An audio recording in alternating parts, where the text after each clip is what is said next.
Can you hear me? What's going on? What's going on, Pete Squad? Can you hear me, baby? Can you hear me? Can you hear me? Can you hear me? Thank you so much. I appreciate that. I don't know what's going on. Every time I try to set up a schedule and try to be on time, something happens with my live stream. It's me. Of course, it's me. I don't know what's going on when I set up a schedule, but it seems like it be going down the wrong way that I don't want it to go down, baby. But it is what it is. Let's get into it. Let's talk about Real Housewives of Potomac, baby. It is going down, and this is my second time around. What's going on? Nicki Minaj posting. What's going on? Felicia Butler. What's going on? Hickerson. What's going on? Brown Sugar 504. What's good with y'all? Like, Lord have mercy. I need a healing tonight because this live stream, I'm like, what? You can't hear me? I was like, you can hear the music, but you can't hear me. Like, damn. I feel like I'm Wendy now because Wendy can't hear nobody. She can't hear what people are saying. She don't understand people's skills. She don't got no people skills. She don't got no social skills. She just blatantly rude and disrespectful. And the way that she be getting up and talking and yelling, the way that she was pouring that olive oil bottle at Karen when she wanted to get it off her chest, baby. It seems like she is a hood booger, a hood booger, a hood booger. The way that she be acting, Lord have mercy, she be doing way too much. What's going on, Ralph? So let's get into this situation. I was going on and on and on and talking all types of crap, and you guys couldn't even hear what I was saying, baby. So it is what it is. I mean, like, Wendy be doing way too much. Like, she needs to back up. She needs to fall back. Thank you, Ralph, so much. I appreciate that. Like, she be doing way too much. Like, she's mad shady. And then we can't congratulate you on your accomplishment. We can't congratulate you on your 4 degrees. You know why? Because you keep throwing it up in our face. You keep reminding us of it. You know, I know we're so happy you got your degrees, but did you pay your bills, baby? You got 4 degrees. That's a whole lot of college tuition, baby. And then your husband got 4 degrees too. That's a whole lot of college tuition, baby. And the word on the street is Eddie don't be going to court like that. He don't be doing it like Eva Marcel, like Michael Sterling. He don't be going to trial like Michael Sterling. Michael Sterling's always booked and busy. Word on the street is Eddie ain't booked and busy. Word on the street is, you know, Wendy's a new professor. You know, she wasn't a professor in the 90s, so you already know she's not getting that real professor money because they cut off how much professors can get, like around 2009.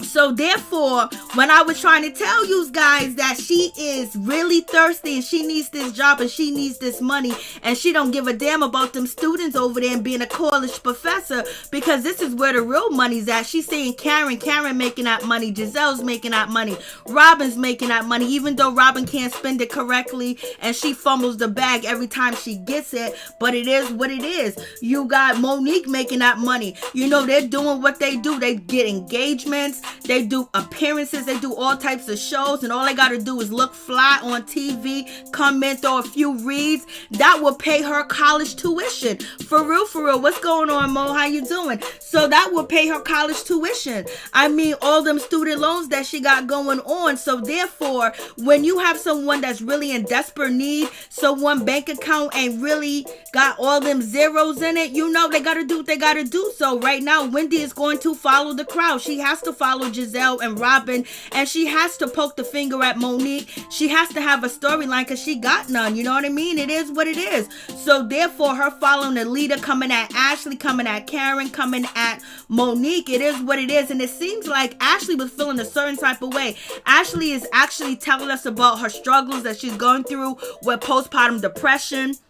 and things like that. But she's also trying to keep the ladies at bay because Wendy's ready to go after anybody. She is a producer's favorite type of cast member because she's willing, she's ready, she's able, she wants to read, and it is what it is. And Bravo is using Wendy too as well. So is Gizelle too as well, because she's the best person to come after Monique. She's dark skinned, she got these college degrees, and basically she's letting us know that she comes from a prestigious life, when the word on the street is she's not from a prestigious life or a prestigious background. And we have a whole lot more in common with Wendy than we do. The word on the street is Wendy is in the hood. Her mother be in the hood. They be in the hood, baby. They be doing them things, baby. So it is what it is. So therefore, her not understanding Monique is shocking, and it puzzles me. And I'm just surprised that she's putting on this big old mask and this big old front. And far as, her talking about uplifting black women, how are you talking about Karen uplifting a black woman when you are trying to belittle and demeanor and undermine a black woman on the show that's going through so much? She was wrong for attacking, Candice, of course she was, but we don't have no reform. We don't have no nothing. Like, come on, what's going on with that situation? Like, what's going on, Wendy? People don't get a second chance. What about prison reform? What about, giving second chances and making sure somebody makes it and they get the help that they need? Because that's what you're supposed to be peddling out here in these streets with your politics. But yeah, we see how you want to make sure that this woman is, off the show, that you want to belittle her. You want to treat her like she's a criminal. You want to treat her like she's rough, like she's just a nobody, and she's a sister too, and she's a black woman. Where's the empowerment at? By isolating her and downing her and talking negative about her, how is that helping? How is that uplifting? How is that empowerment? So you can take your argument that you had with Karen and you can flush it because it don't make no sense. And it's like you are doing way too much, because when they was over there at Robin's picture, situation with picture for her hat, because Robin is starting another business because she didn't pay her taxes, baby.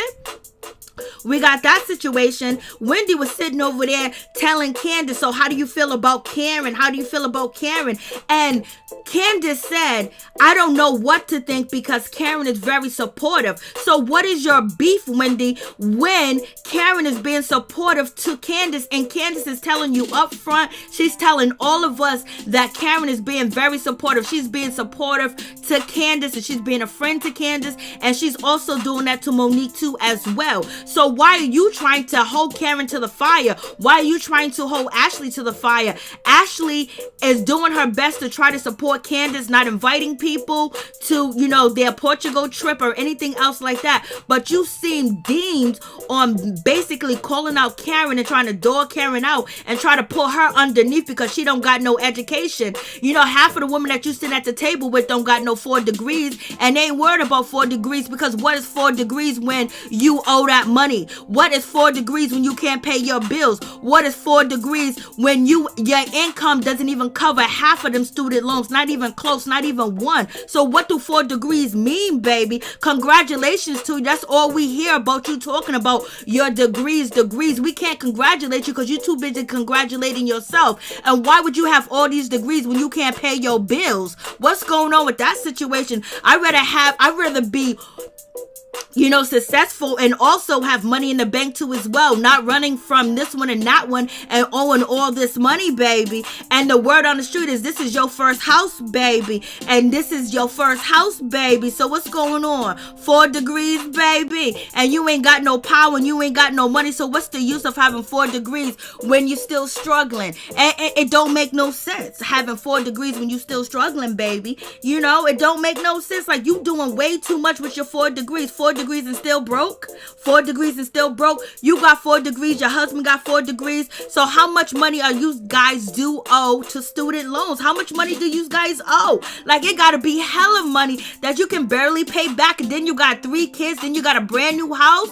You know what I mean? Then you got a mortgage. You gotta pay the car note. You gotta pay the taxes. And you gotta pay them student loans. And you're a part-time commentator on, any news station that will have you. And also you're a professor at a university university where you are not getting that much money. You're not making 100,000 over there. You're probably barely even getting 70 over there, or even 60, because you're part-time. You're a part-time professor. And the word on the street is your husband is not out here, making big cases. He's not out here doing that. He's not out here. He's not booked and busy. People are not looking for Eddie. They go for Michael Sterling first before they go to any other reality TV show husband that got a law degree. Baby, come on. You're doing way too much, and we know why you're doing way too much. When you are desperate and you really see a out, you see a door open for you. So she's going to do whatever she needs to do to stay on that show. If that's to bring down Monique, if that's to bring down Karen, that's to bring down Ashley, she's going to do it,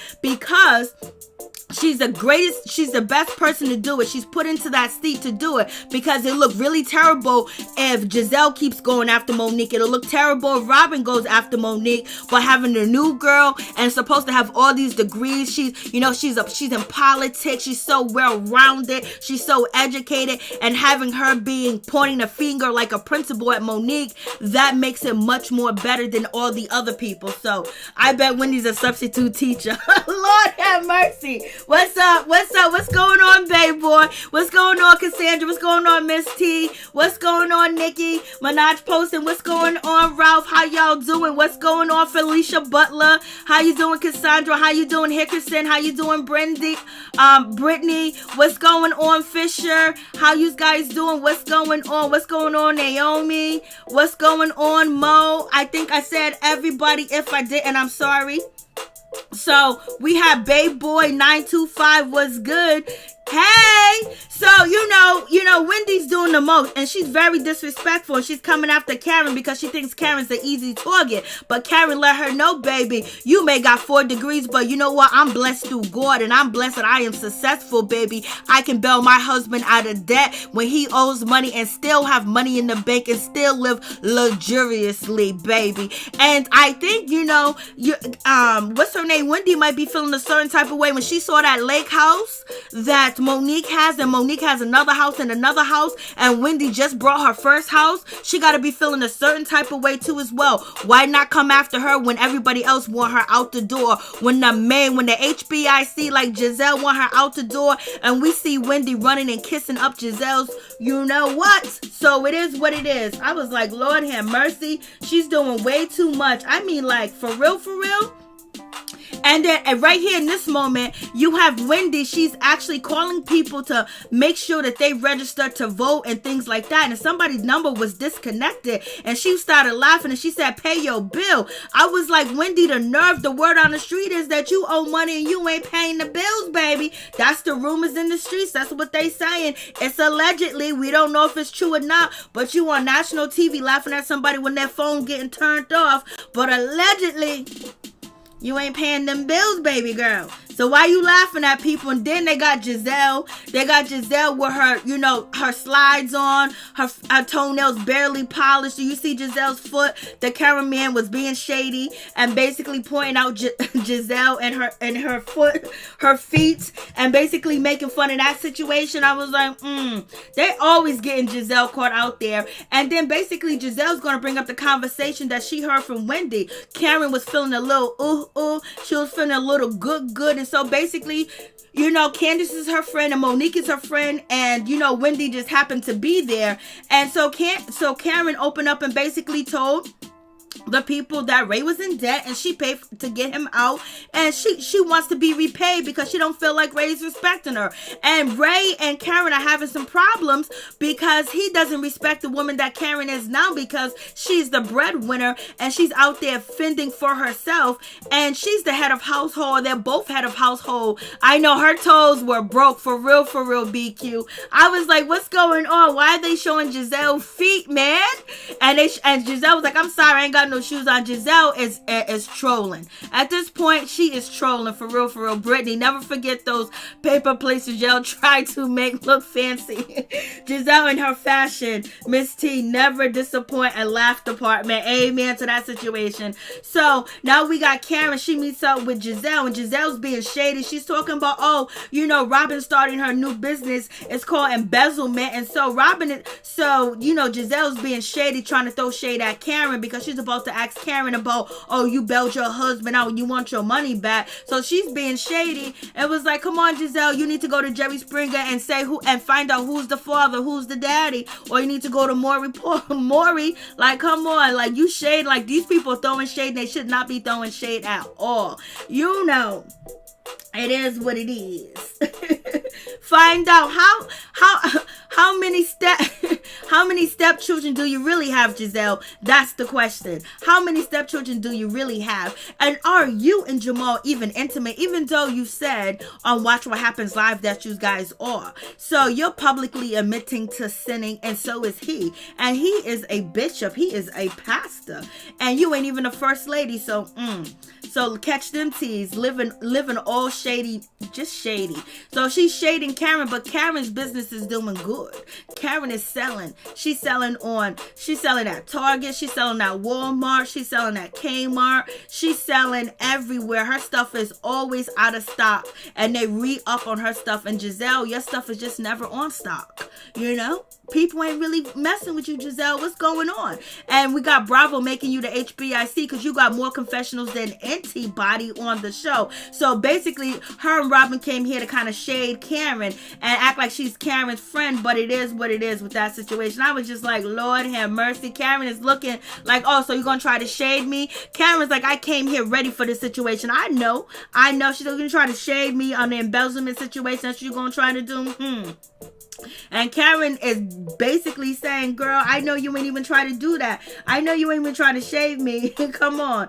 And so now they're trying to talk about, oh, so you bailed Ray out and you were stressful and you got some resentment. Robin's like, oh, we heard you was you had resentment towards Ray. She has resentment towards Ray because he doesn't treat her as his equal, or he doesn't acknowledge the woman that she is now. She is not a stay-at-home mom anymore. She's out here making that money, balancing them accounts, Robin. She's balancing her account and paying her taxes, paying her husband taxes, paying her business taxes, and then recouping money too as well. And she doesn't have any problems. So, you know, it is what it is. And Karen is like, yo, come on.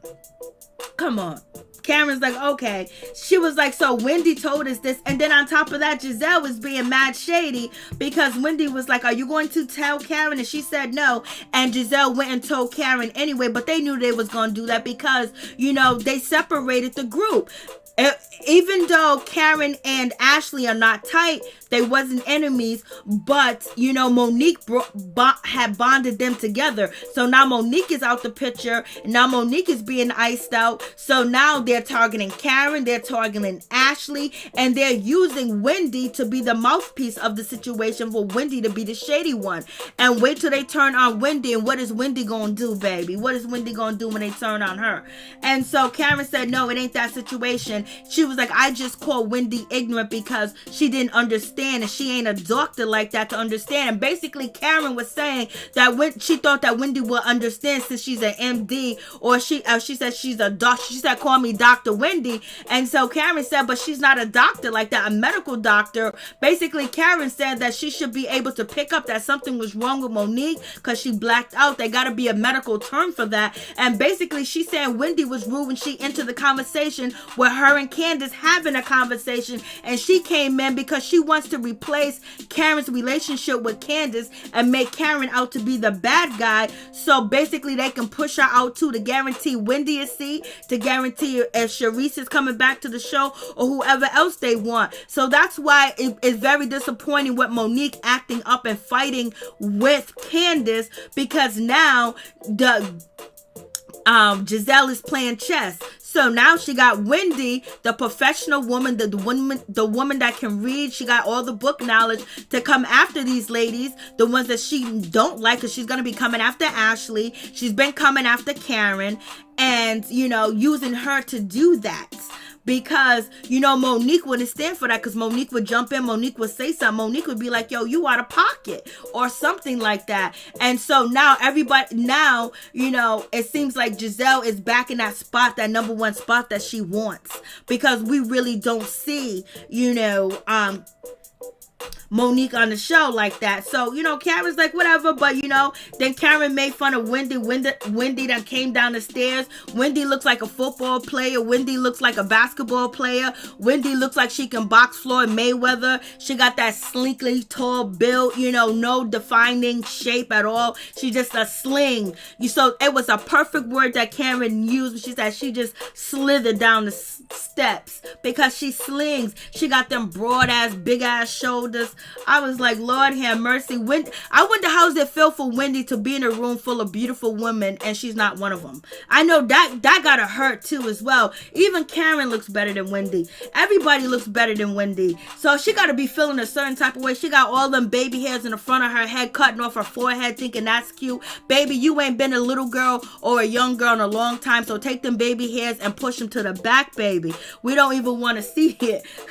So they're trying to set Karen up and trying to have a storyline and come after Karen and see what's going on with her marriage and try to shade Karen. And then on top of that, they're going to go back and tell Wendy, and Wendy's going to try to come after Karen. You know what I mean? So they're slowly picking at these women. They're picking at Ashley and they're picking at Karen. Too bad Ashley's in a vulnerable state where she can't really defend herself. Lord have mercy. I wish she could defend herself like she used to. I felt that for Wendy. Where is the child hairline? The hairline is on her eyebrows. She got 2 hairlines on her eyebrows. Nobody hairline come down to their eyebrows. If they do, you need to get some clippers, baby. And so, Gizelle is being shady like a mother sucker. She's being shady towards Karen. So it is what it is. And so, Karen said I call her ignorant because she was talking down to me and she was talking to me in an authoritative state and basically talking down to me, and that's what Wendy does. And basically Karen said I called her ignorant because the way that she was talking, the way that she was acting towards me, not understanding where I'm coming from. But the whole point is Wendy doesn't want to understand what Karen is saying, point blank period. Even Candice said to Wendy that Karen is being supportive, but Wendy got to come in and act like she's the chief. Like, you ain't even a chief in your classroom. You ain't even a chief over there at that college. You ain't even a chief nowhere. So what makes you think that you could come on this show and act like you Billy Badass, that we gonna fall for it? Like, we like you like that. You can't come in and be the real do girl doing everything. We don't like do girls. We like girls. We like women that stand up for their own and do their own. People that don't follow behind Gizelle. You see, Robin is getting so much slack because she's a follower. I thought you was somebody. What are them degrees? Them degrees didn't teach. Them degrees taught you how to follow, be a follower. Like, Lord, yeah, she does have a bad spirit. BQ. That's why them birds got on here. Wendy Edges deserves a degree. Miss T, are you wrong? And BQ. Animals no bad energy. Toronto. Wendy is in debt. Fisher, not even a chief.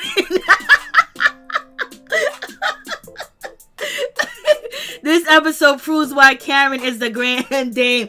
Exactly, because she read Wendy for filth, and then she read her so bad that everybody else followed in line and slithered out that door, and Wendy couldn't do nothing about it. Because one thing Wendy's forgetting, she could talk about all these degrees that she do have, but Candice has a degree, and Candice ain't using that degree. So most of the ladies at the table don't have a degree, and so when you're throwing that out there, you're also belittling them too as well, because you do it too much, you do it too often. Yes, Brittany, Karen did it. Hey, Major Baby, I'm sorry about earlier. BQ. Hey, PE, what's going on, baby? It's good to see you, PE. And so we have that situation. Look at her. She don't got no edges. Look at her baby hair right there in the front, all the way to her eyebrows. And she don't even got correct eyebrows. Who's doing your eyebrows? Herself? Because you know why? She ain't got no money. She just like us. She just like us. Wendy, she is just like us. She's just like us, baby. But we got a little bit more class, and we are forgiving women too as well. We don't beat a sister down while she's out. And we're trying to help you, Wendy, with your behavior, because it's like the way that you are portrayed on this show. I would not want you teaching any of my kids at all. And you're sending the wrong message. You got 4 degrees, but you broke and you don't got no power. That is a problem. You should have took 1 degree and made some money. So Karen is basically whatever with this situation. Karen ain't worried about it. So she made fun of Wendy and they laugh because you guys already know Gizelle and Robin don't really like Wendy because Wendy is braggadocious.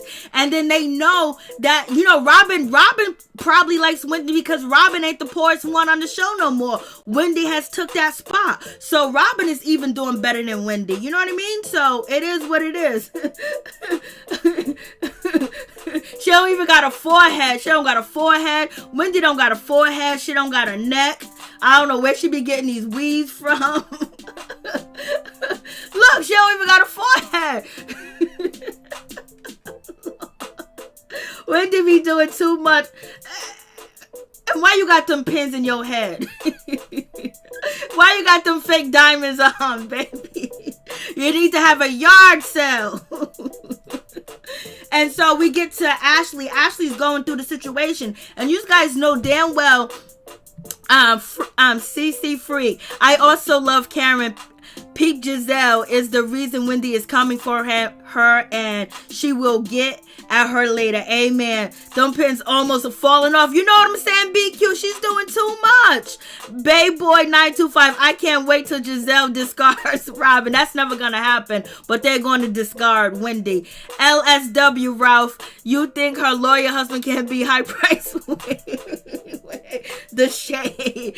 BQ Ashley securing that bag. And basically, if something goes on with Michael, Ashley is on TV. She got the people. She let the people know. She let everybody know that she's going through postpartum depression. The only thing that she thinks about is baby Dean. She worries about him, you know. And also, like, she's having some issues and she doesn't really want Michael to touch her. And that's probably because that she knows what he be out here in these streets doing. And it really hurts to find out that, you know, you giving birth to your first child. And he's out there at the strip club getting some attention, baby. And yes, he was getting that attention because he said he wasn't getting it at home. So Ashley's feeling a certain type of way. Now she's trying to exercise. And Ashley's also, you know, moving forward with her storyline with this situation to let us know that she's vulnerable, that she do have a weak side.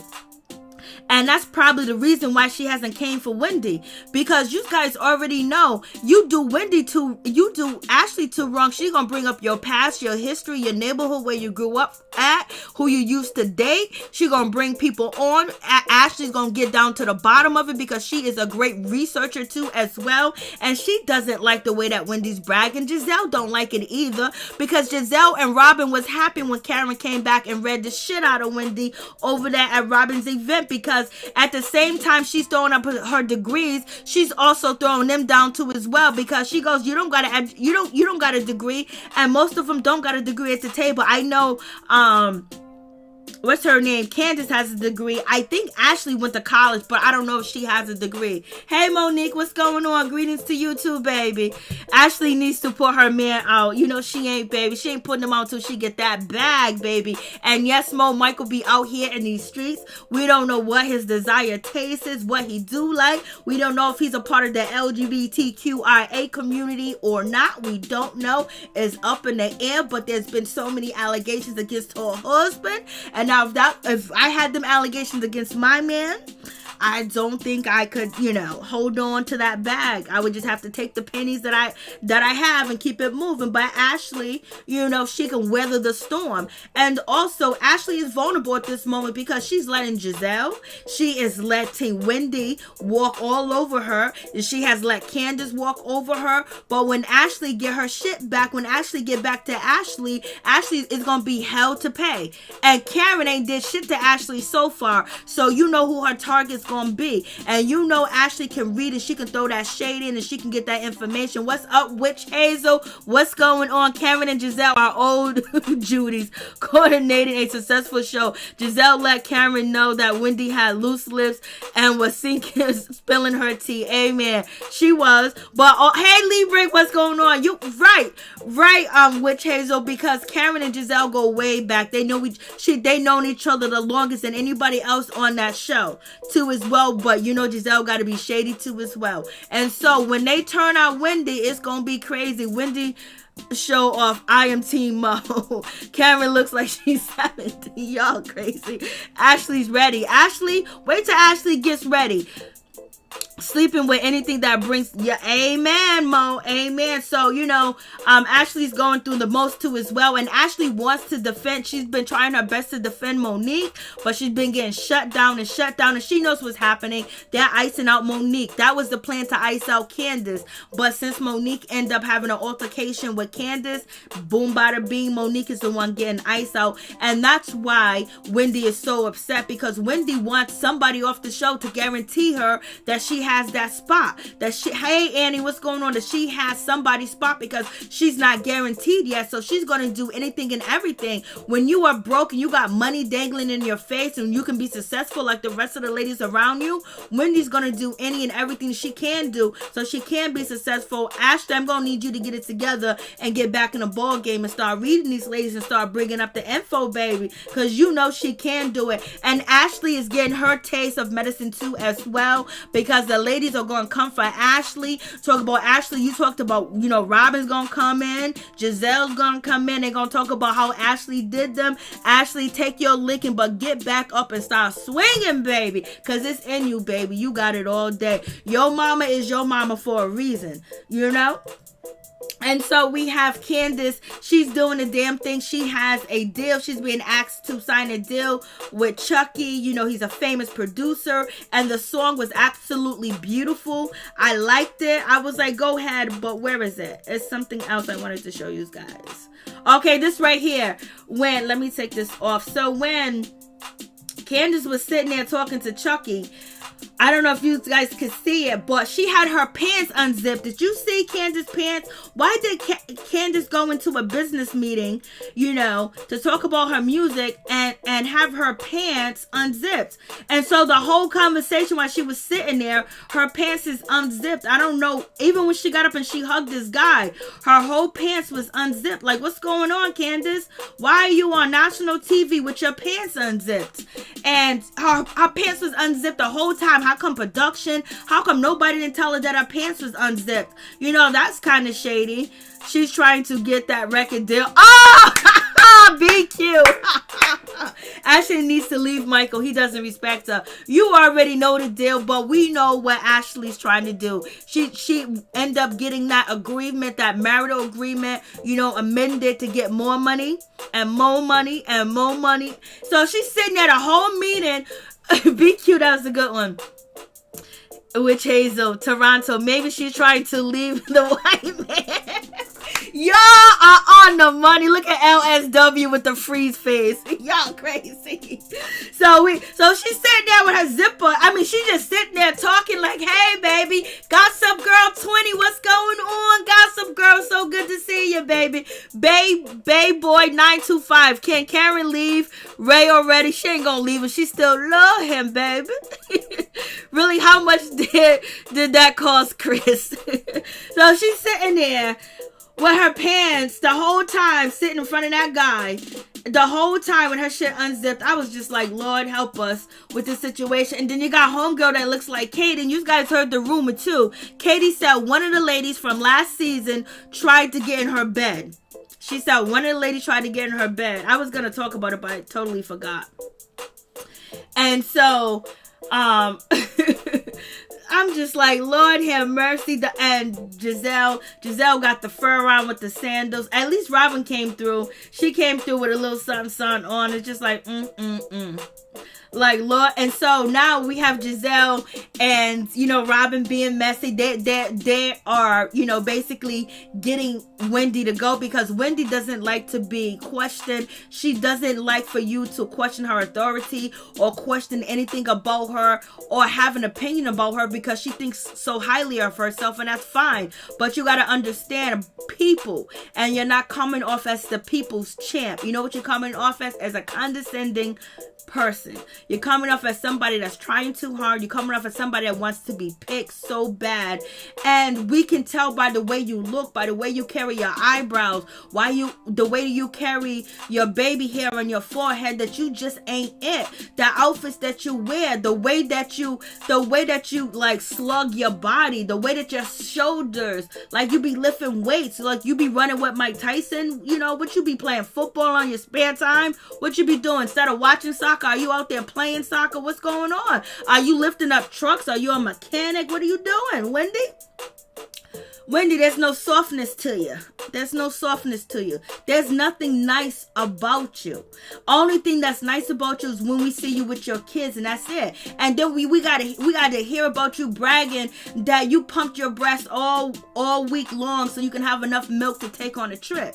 Like, you do too much. You want accolades for everything. Like, you are suffering from being insecure. You're suffering for never being enough. You are suffering. And the sad thing is, you're trying to sell these 4 degrees and your husband 4 degrees and the life that you have to us, but we can see you are overachieving for no reason because you broke. You broke, baby. Like, come on, give the real message. Okay, I got 4 degrees, but I'm not even making close to the amount of money that can even pay for all the degrees that I have. I'm not even making $70,000 a year. I'm not even getting paid to commentate on these TV shows. I'm not even getting paid to do that. This is the only show I'm really getting paid. And then basically, Wendy's going to come out selling hats, mugs, clothes. She's going to come out selling like financial advice. She's going to come out selling, womanhood, sisterhood, empowerment advice. Watch, she's going to start a whole thing. She is going to flood the system. Just wait. Wendy needs to go back to teaching. She ain't making no money over there. The real money's here. Okay, here we go. Look at that. Look at that. Why is her hair all the way on her forehead? What's that? Why does it look like she got a French braid going down to her eyebrows? Like, what's going on? What's going on? What's going on with this bad weave? Who wears weave like this? Nobody wears this type of weave no more, baby girl. They don't do that no more. You don't fit in. You know why? Because you are from the hood. And you should fit in because the rest of the ladies Monique was from the same place that you from. And everything else like that. But yeah, that's probably why you don't like Monique, because you see yourself in Monique. You're trying to run from your past. You're trying to run from your background. You're trying to run from who you are. You're trying to escape who you are through the degrees, through letting everybody else know. There's so many people I know that said all the great grandkids all have the degrees. They make hundreds and hundreds and thousands of dollars. They make good money, and not once would they ever even speak about the money they make or what school they went to or anything like that. And then my friends that got degrees and living very well, they don't even behave like you, and they got more money than you. They're more successful than you. But yeah, every chance you get, you gotta tell us what you don't have. You don't have love. You don't have happiness. You don't have inner peace. You don't have none of that because you're looking for the next scheme to make some money, because you ain't making it. So let's move on for the situation. So anyways, moving on from that situation. So she's learning that, Karen was making fun of her walk. And Karen basically said that she wasn't like a doctor, like a medical doctor, like someone could take my temperatures and check my pulse. She's not that type of doctor. She's not the type of doctor you see in the living. I'm about to say the living room. She's only a part-time professor. So anyways, so now she goes, I'm going to have a word with Karen. Is Karen invited? I want to have a word with Karen.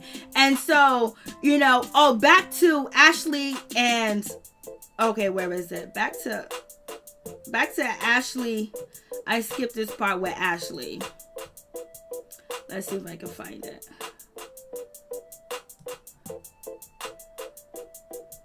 Where was Ashley at?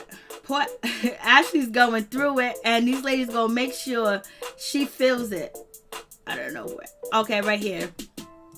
So at this situation, so Ashley comes over to Gizelle's house. When Ashley goes over there to Gizelle's house, Ashley was like, "Is it okay if I come inside the house? Because last time I was here, it was dilapidated, it was messed up, it wasn't safe." And she was like, "What?" And then Ashley said, "You know what? I worry about Michael. The thing. I don't know if he's gonna do it again, but if he does, I'm gonna leave." And basically saying, that's another thing that she has to deal with too as well. And she said, "Gizelle, how do you deal with was the Jamal situation, and Gizelle was like, what? So, Ashley threw a little bit reads in. She was cracking on Gizelle's house. Gizelle was like, oh, my house was never dilapidated. It was never unsafe. Girl, that house looked a mess.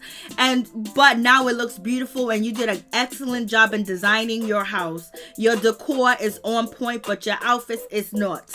So we have Gizelle, and Gizelle was like, well, you know what? I used to think about Jamal cheating because and Ashley was like, because you're here and he's in Atlanta, that don't bother you. Like, you don't get worried, don't get concerned. She was like, well, there's nothing I can do about it. So I used to worry about it, but now I don't. Girl, you ain't never worried about it, because if you got back with that man, the least thing on your mind is worried about if he's cheating, when you know that is his trait. That is what he do. You better go to Jerry Springer and Maury and get some DNA tests, baby, to find out how many steps chilling you got out here in these streets. Uncle Benny say, Harvey, y'all are bad. Price, Brittany, yes, shave that forehead or pluck it. Babe boy, Gizelle is a Virgo. They ain't got friends, They might not got friends, but Virgo always got money somewhere. And this lady does really look like, they do look like each other too as well. And so now they're telling, Wendy everything that's going on. Blase ain't a third, so it is what it is. Now Wendy's feeling a certain type of way, because now she's feeling like, maybe I gotta put on for, Gizelle. I gotta put on for Robin, okay? Because she took it personal. She took it as an insult. She took it as like, I gotta step to Karen. Like, she's almost acting like she's in high school and she's reliving her childhood, where she has to, show these ladies that she's worthy to be in their presence.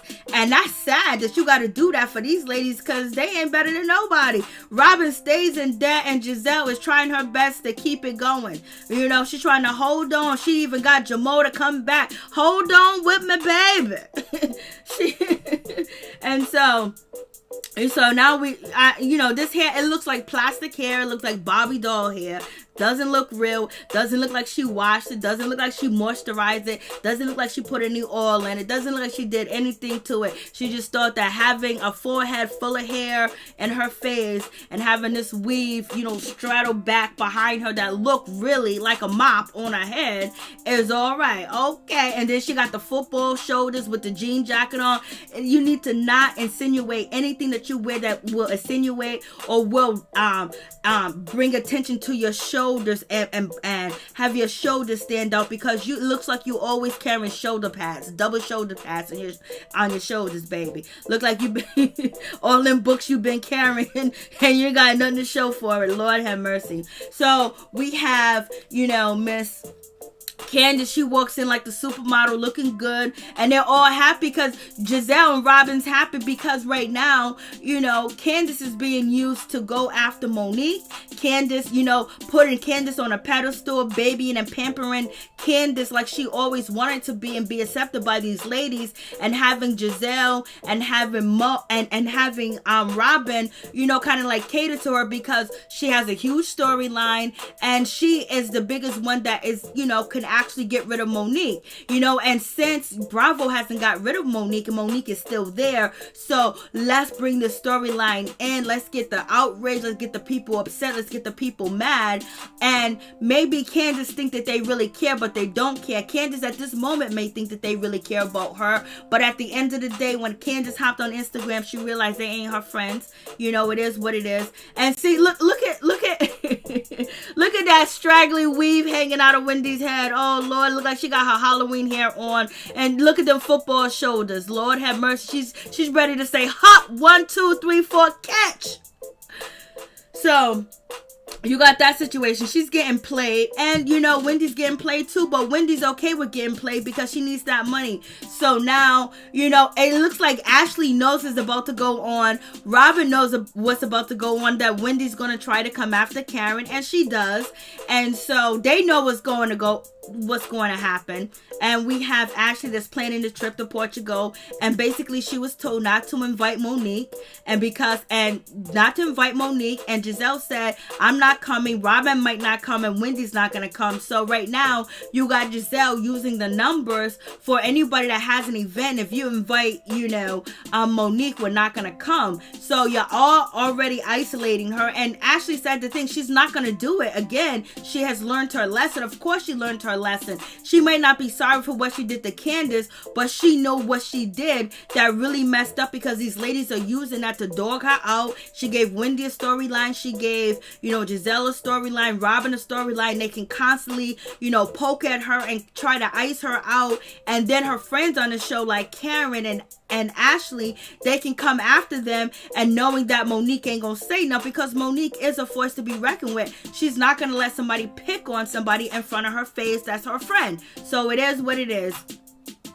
And so now at this time and point, Miss, Dr. Wendy is feeling a certain type of way. So she's asking, Candice, so how do you feel about the situation? How do you feel about Karen? And Candice said, you know what? I don't really know what to feel, because Karen has been very supportive to me. Karen has been very helpful to me and everything else like that. And then Wendy's upset about that, because they want to make, Candice, they want to make Monique out to be the bad person. And she is the bad person in this situation for fighting her. It is what it is.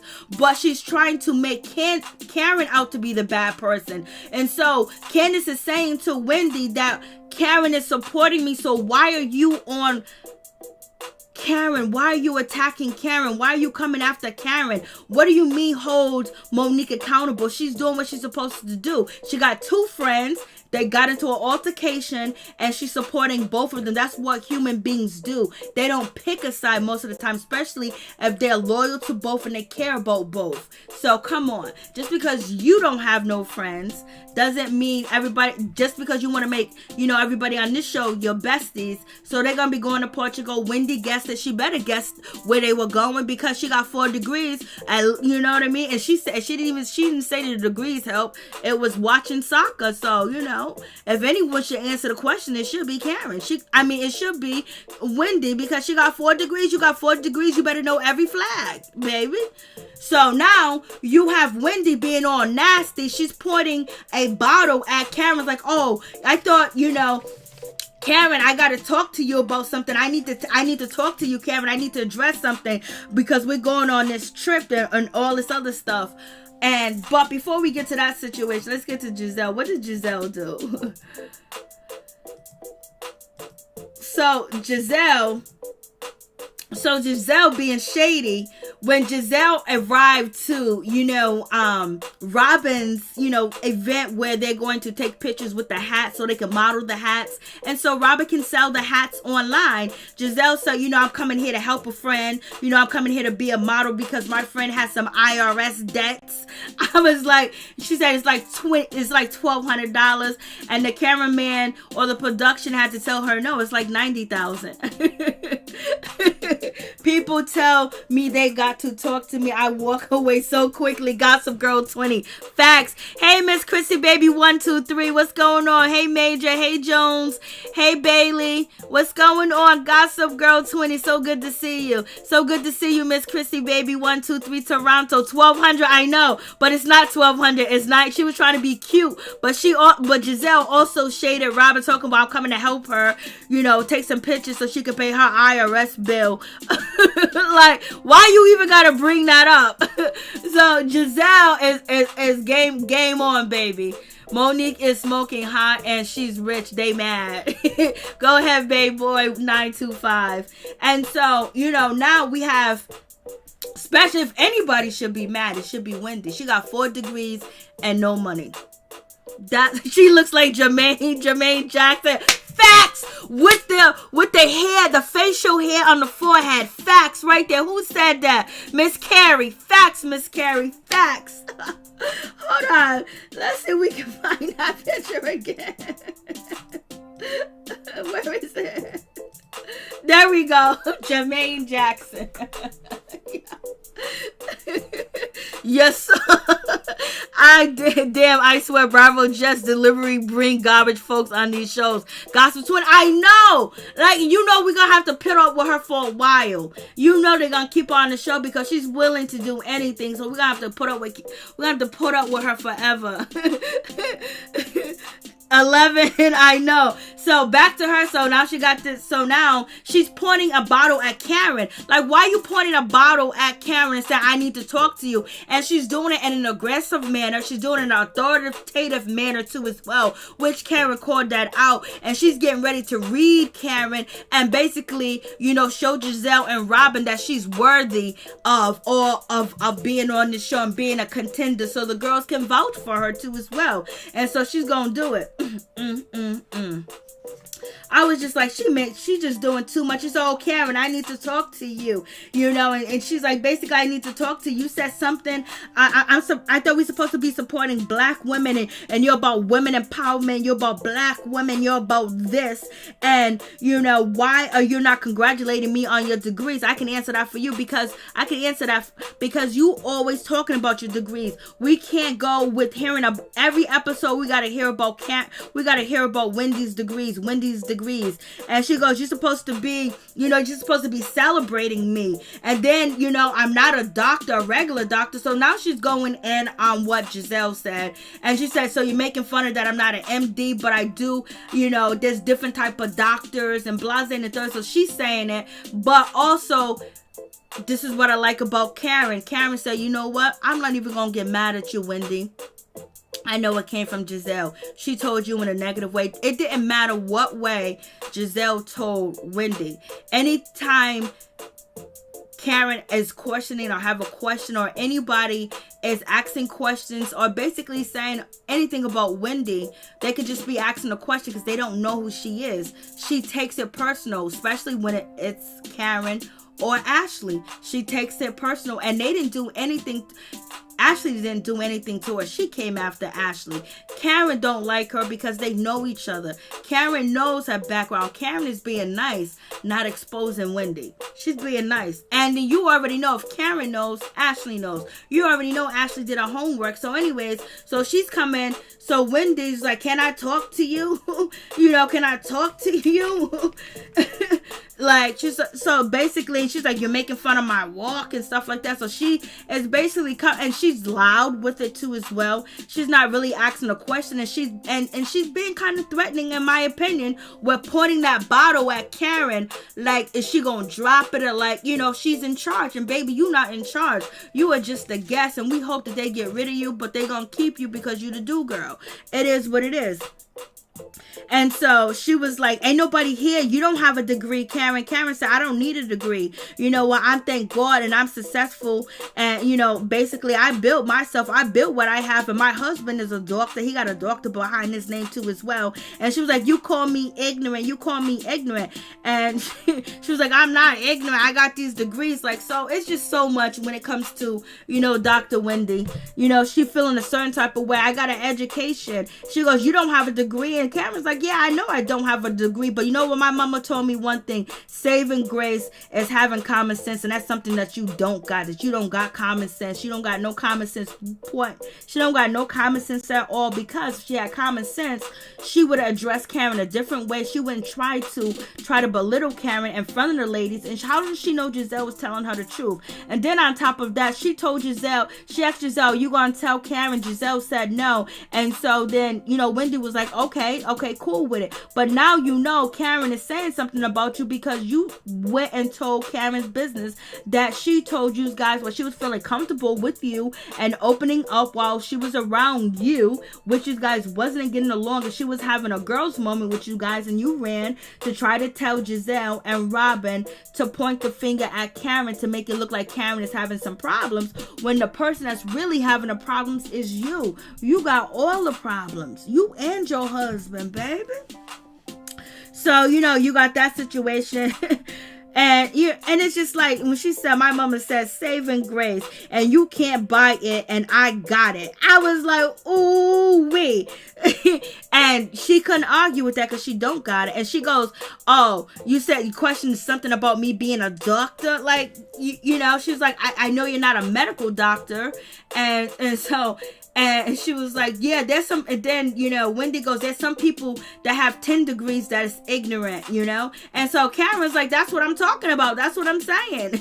You was ignorant. And the fact when you slithered your ass down the stairs to jump into my conversation with Candice and try to tell me off and try to tell me what I'm doing, how I'm doing, and what I should be doing, and who I should be holding accountable when, if you would have just had a conversation with Candice would have told you I was being supportive. And so, Karen came through. I was like, when she said she slithered her way down the stairs, I was like, Lord. She goes, I didn't slither. I was like, Lord. And then they all start making fun of her. It's just like me, but Gizelle dressed like 1993 was her year. Amen, babe boy. Ooh, we bad shot. I miss. Gizelle is a broke Vanessa Williams. Ralph. Wendy is a fool for real. Yeah, she is, because she thought she was going to go there and shade her. And they all like the way that she was shaded. They liked it. And then Karen said, you slithered out just like this. This is what you did. And look at Karen. And they laugh at it, and the joke's on you, Wendy, because now they're all doing it. And then when Wendy tried to, overtalk Karen, guess who stepped in? Candice. Candice said, let her talk, Wendy. And look at Wendy's shoes. She can't even walk in them damn shoes. Lord have mercy. It looks like she's about to fall out of them shoes. It looks like them toes hurt. So Karen read her. Karen said, I don't need the degrees to be successful. And that was just so, that was such a real statement, because she got 4 degrees and she's not successful as far as living comfortably and paying her bills. Broke Vanessa Williams, that's a perfect description. Y'all going in. And so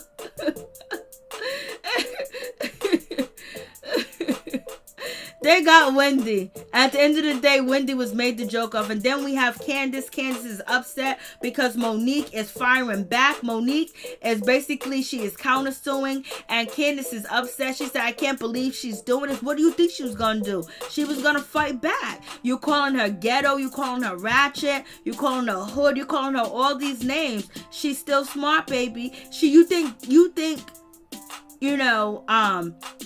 Monique was just going to let you come after her and she wasn't going to fight back? Of course she was going to fight back. She can hire a lawyer, she can hire a lawyer. She was going to fight back, and that's as damn sure is what she did, was fight back. And she is upset. She is up there crying. She's upset. She's mad. And it's a damn shame, because at the end of the day, she didn't win. So it would have been so much better if lawyers didn't get involved and they would have had a conversation. It would have been so much better if that went down, but it didn't. So you guys, let me know what you think about Wendy, baby.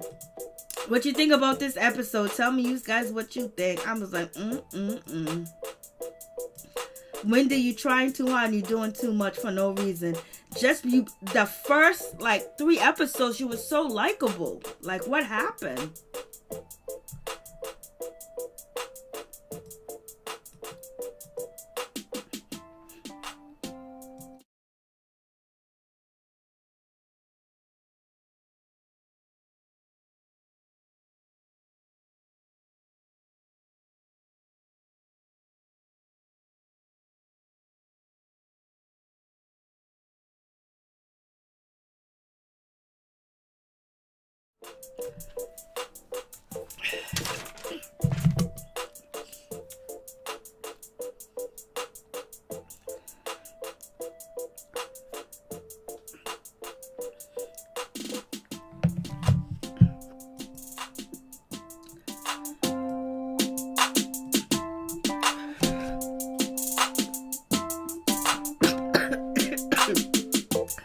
Oh no. Cassandra, Wendy. Yeah, she needs the money, Monique said, okay, cash out, baby. I ain't watching a lot of rules, but people wonder why Monique hasn't apologized. Yeah. What's the law got involved? Oh, yeah. Because when you apologize, you're omitting to guilt.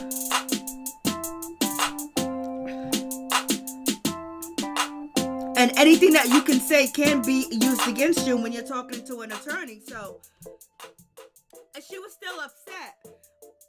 But I think if Monique would have called her before, Candice got an attorney, things would have been a lot better. Because at the end of the day,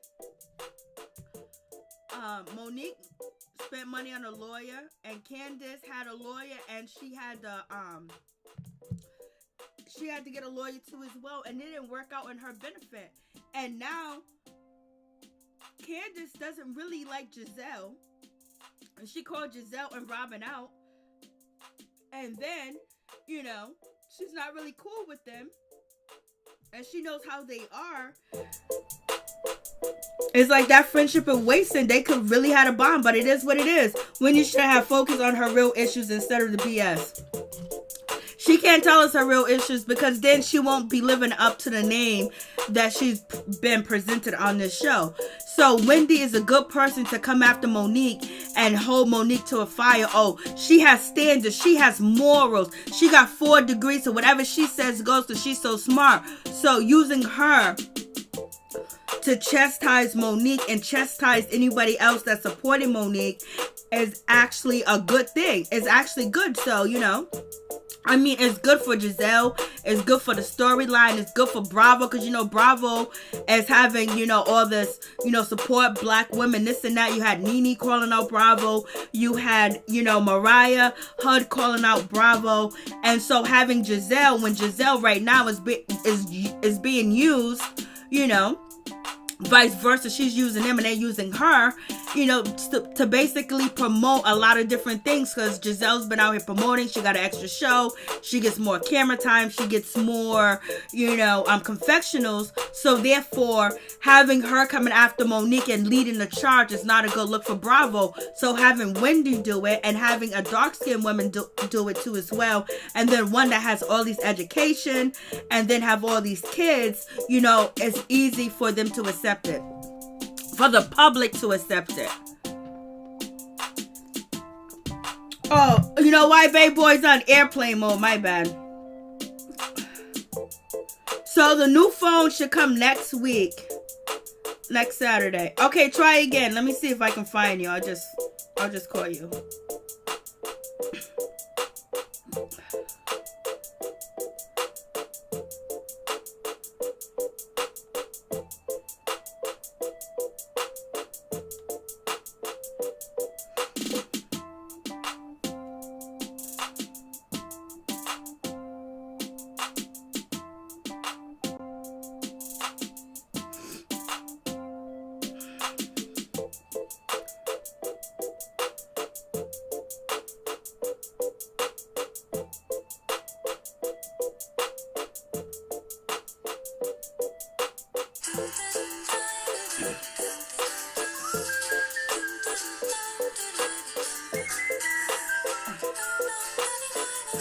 I don't even know why.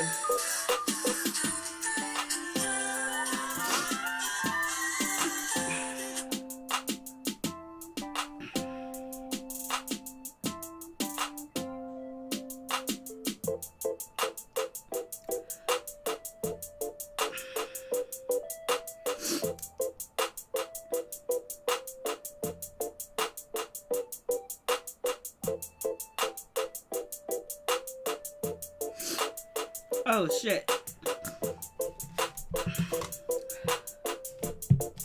Alright, it's like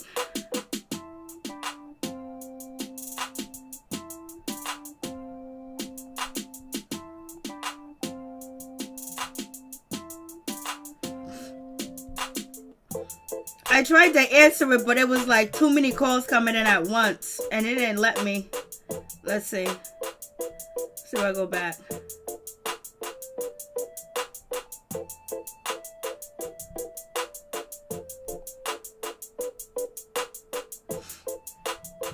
All right, 925. Okay, here we go. It was too many calls coming in at once, and it just went crazy. Hey, what's up? What's going on? Please tell me your name, where you're calling from, and please remember to be family friendly. Go ahead, tell me what's good. Oh, of course, Baby Boy 925 California in the building, baby. California in the building. Go ahead. What's good with you? How you doing? Hey, this is leading up to a good night. Talking about these people on the show, Miss Mary.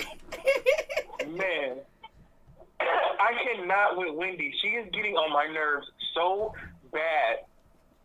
You ain't the only one. Oh my God, this respectability politics that, no offense, that Nigerian people are trying to stuff down black people's throat.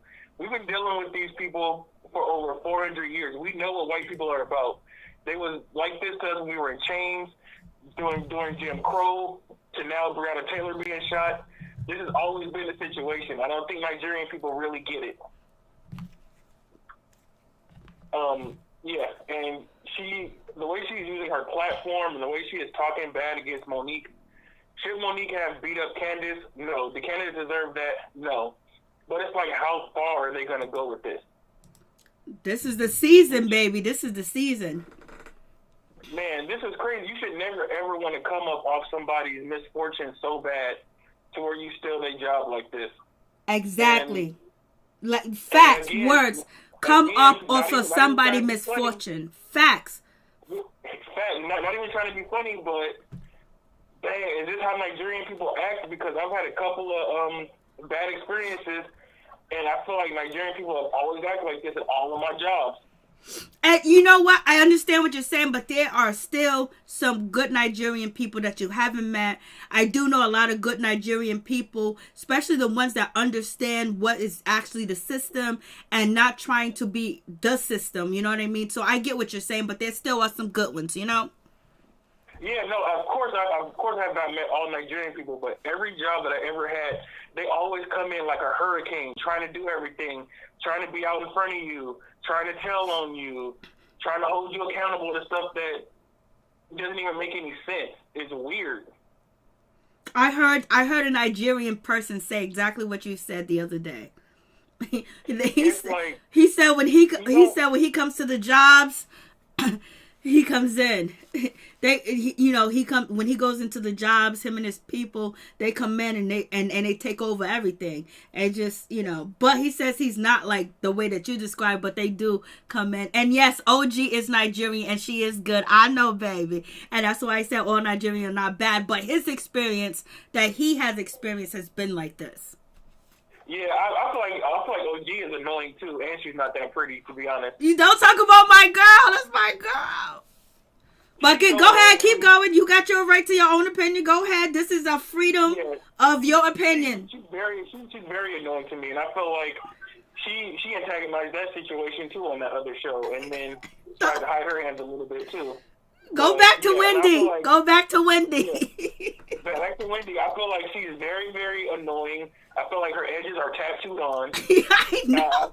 I feel like her and Jermaine Jackson need to sue whoever did those edges. I feel like now I'm on Gizelle. I feel like Gizelle and Robin are so annoying. I feel like Robin should have bought the ring for Gizelle and Robin's friendship instead of trying to buy it for him and her. Mm-hmm. Because the thieves that they are sticking together, man, they are thick. They are thick as thieves, and Gizelle is playing chess with everybody. She shaded Robin. She's getting Monique out the way because Monique, she can tolerate Candice, but she don't like Monique, period. Yes, I know I joke around a lot, but I feel like Gizelle is a Virgo, and as soon as her and Jamal get together, she's going to discard Robin like last week's hot garbage, and she's not even going to know where it comes from. The discard is real. Mm-hmm. And that's pretty much all. I hope are you a Virgo, Miss Mary? What'd you say? I said, are you a Virgo because you're real quiet? No, I'm a Sagittarius. Oh my God, you say anything that's on your mind. I know, that's why I be getting in trouble. That's why my videos be getting demonetized. Same here. I'm a Gemini. I say anything that's on my mind. What's your sign again?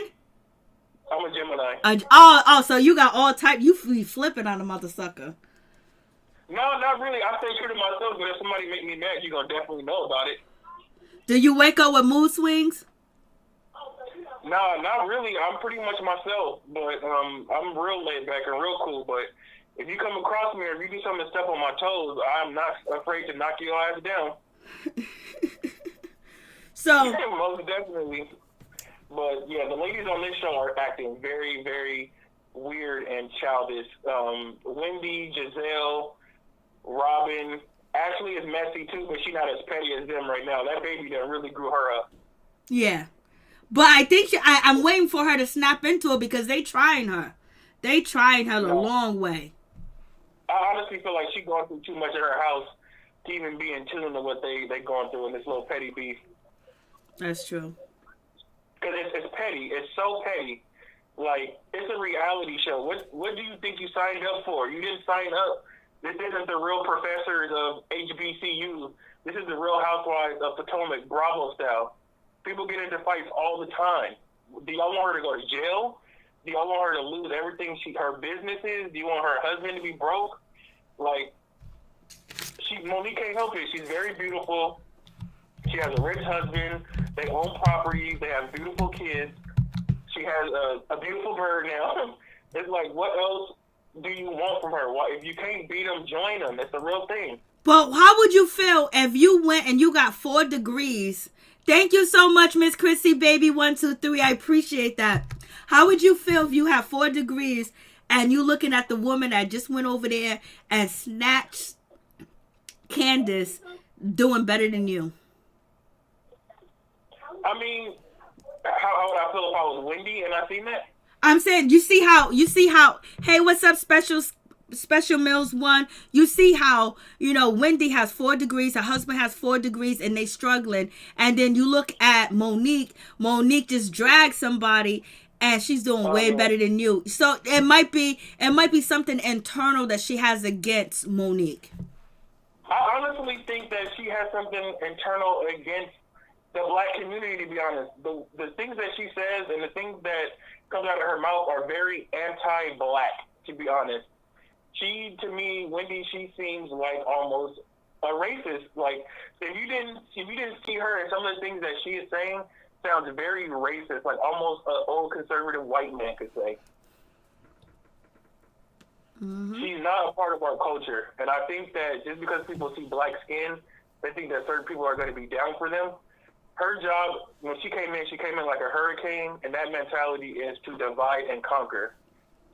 Monique is in her way. She's trying to get Monique out. As soon as she becomes friends with Gizelle and Robin, she's going to try to get them on the outs with each other. Like, I feel like I can see it coming. This is her M.O. Well, we'll be watching to see if that does happen. One thing I didn't like what Wendy said was when,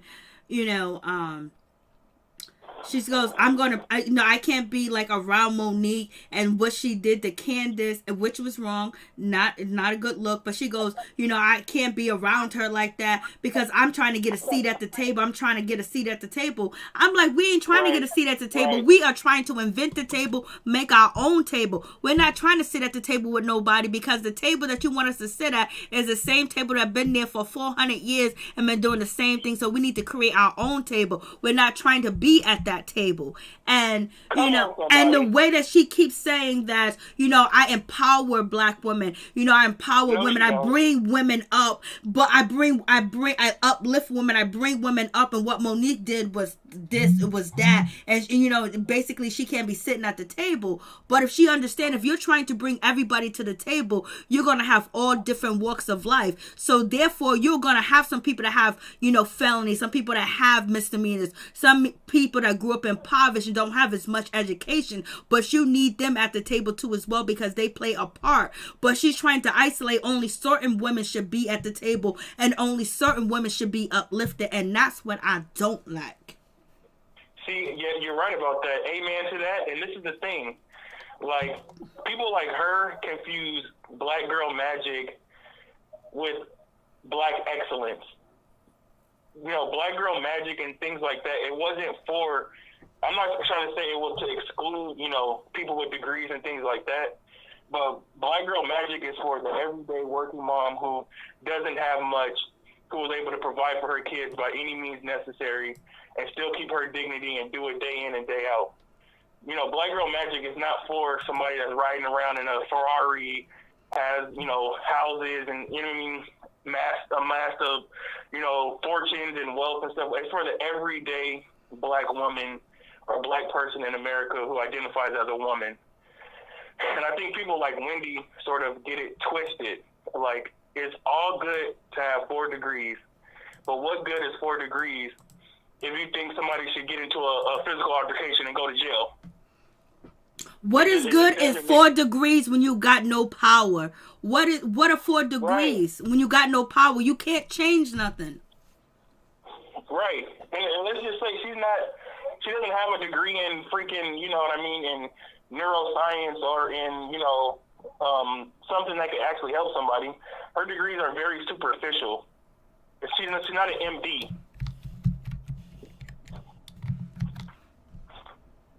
Yeah, she's definitely not helping to change the world. She's actually hurting black people with the rhetoric and the things that she's saying.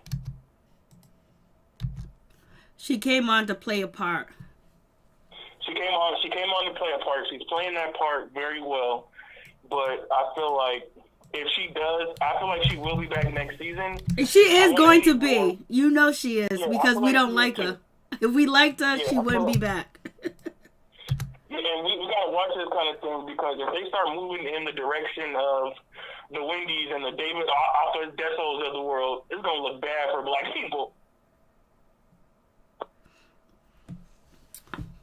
It all depends, because there are people that are African, that are Nigerian, Liberian, and from Kenya that really understands and know the system and know what has been perpetrated, and they know the divide between, foundational blacks and then their culture too as well.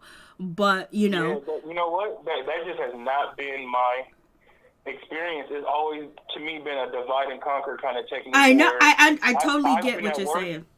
I've been at work and they tried to play me against a white person or try to act like they're picking up my slack, which they haven't. But it's like everything is like a pick me, look at me, look what I'm doing. I'm not like the other ones. I'm from Africa. I'm better. I have a better work ethic. I'm a very grounded person. I want to be at the table with y'all.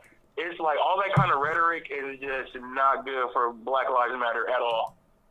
Like, what does Monique have an altercation with Candice have to do anything about what those racist people on Fox News say? Nothing at all. Felicia Bullet said she needs a degree in common sense and knowledge. She needed a degree in freaking cosmetology. That's what she really needed a degree in. Okay, Miss T said, my father is from Ghana, and I promise all Africans don't feel that way. I know they all don't, but I know exactly what you're saying, Miss T, and that's exactly what I'm saying to Bay Boy. But his experience has been negative. Yeah, and it's like I've been at so many different jobs, and I've even helped train a lot of people from Nigeria. And as soon as they get the job, it's just like they turn on you, and it's like you didn't help them at all. And it's like they start telling on you and start going to the management. And it's just like, but to your face, they're so nice, but behind your back, they're doing everything to destroy you. That's always been my experience. I know, and then I can tell you that I can also tell you my experience. Like, okay, so there's a couple of places I used to work with a long time ago, but this is long time ago, where I was the manager and I was in charge of hiring, firing, and putting people in positions and things like that. And at one point in time, we had a lot of people from Liberia, we had a lot of people from Nigerian, we had a lot of people from Ghana, we had a lot of people from Kenya that will come. And the people at the job, didn't want them there, didn't like them, and was trying to get them fired and try to do all types of stuff to them. And so I would tell them and I would show them how to do the stuff and show them different ways and talk to them and let them know what's going on and things like that. And they were the most loyal, honest people with me. They had my back. I had their back. If I moved on to a different job, or if they moved on to a different job, we all gave each other's references. We was tight. We was close, and they understood. Like, they were, I don't know if it's because they Some of them, they just first came to America, but they was just like, thank you, sister. And they really believed in the black power. And on top of that, the big boss that ran the whole company, they would go after the boss. They would sit there and cuss the boss out, tell the boss off, and they never played like they were, tap dancing. Like they was into that power. They didn't let anybody try to bring them down from any race, but they were black power, but the experience that you are saying, I know that has been recently with a lot of other people, that I have seen on YouTube talk about that too as well. But I'm just saying, at that time point, which was probably, this was 2009. And like they didn't take any mess, and they wouldn't snitch. They wasn't tap dancing. If the boss man said anything that even sound like it was disrespect to me or them, they would get at them right there. I'd be like, yo, you gonna get fired. I don't care about getting fired. Like they stood up.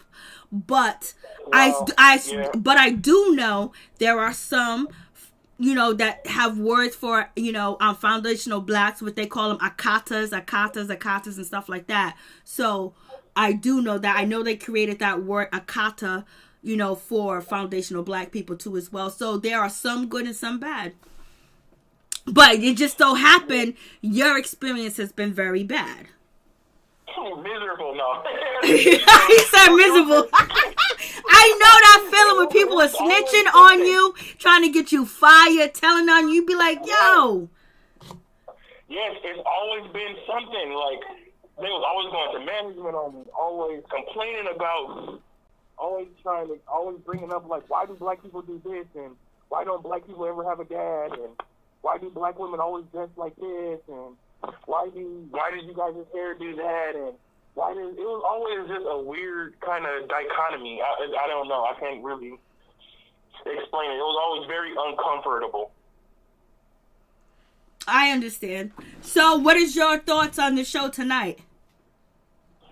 On your show or on everything, darling?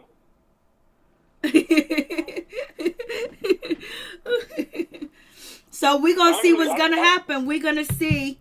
I don't think anybody could break up Robin and Gizelle. I don't think that's going to happen. You know what? I have seen thicker of thieves fall out. I think there's definitely going to be some sort of, there's going to be something that's going to happen to where that's going to shake their friendship, that foundation. And I don't know who it's going to come from, but I feel like it's going to come from Wendy or Ashley. I know Ashley's going to be crying. They're going to get on Ashley. They're going to say, oh, Ashley, now you're going through all these problems. Look what you did to me. Look what you did to me. If Monique was there, Monique would have stood up. All right. Well, you know what? I have something to do. I'm going to let you go. I love this show. Potomac has become my favorite housewife show. Out of all the housewives, they are bringing it. All right. Thank you so much. Have a blessed night. You too. Okay. Peace. Bye. Bye-bye. Peace. So, that's basically it. That is the situation. Yep, you can't stereotype, but, it happens all the time. Stereotype people all the time. That does happen. And he's speaking from his experience and from what has happened to him. Just like people speak, oh, black people this and that. But we all have different experience. And some of us see different things and experience different things too as well. But I don't take that away from anybody. But it happens. I would admit my father language have no words, or maybe it's either or isn't come across harsh at times. I feel you. That's why Potomac brings it. It does. They are bringing it. It's true. Not.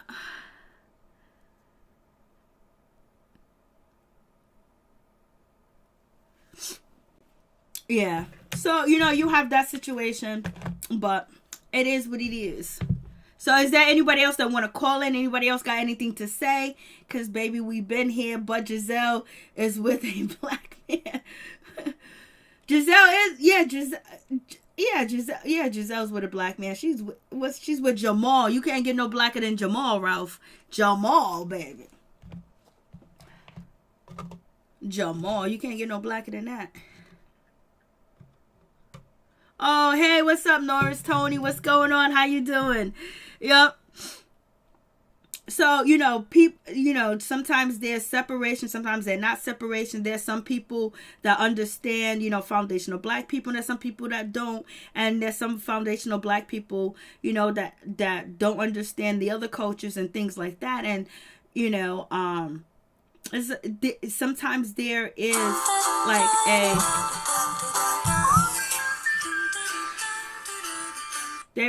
a hey, what's up, Norris Tony? This is the best season of Potomac. It is. That's right, Miss T. Yeah.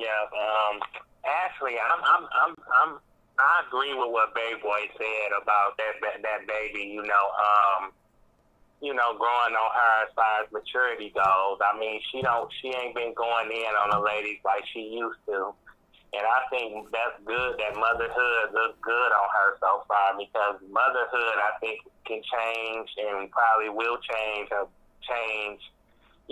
a lot of women act and behave towards others. So I'm glad about it. And then Michael, I think Michael is full of BS.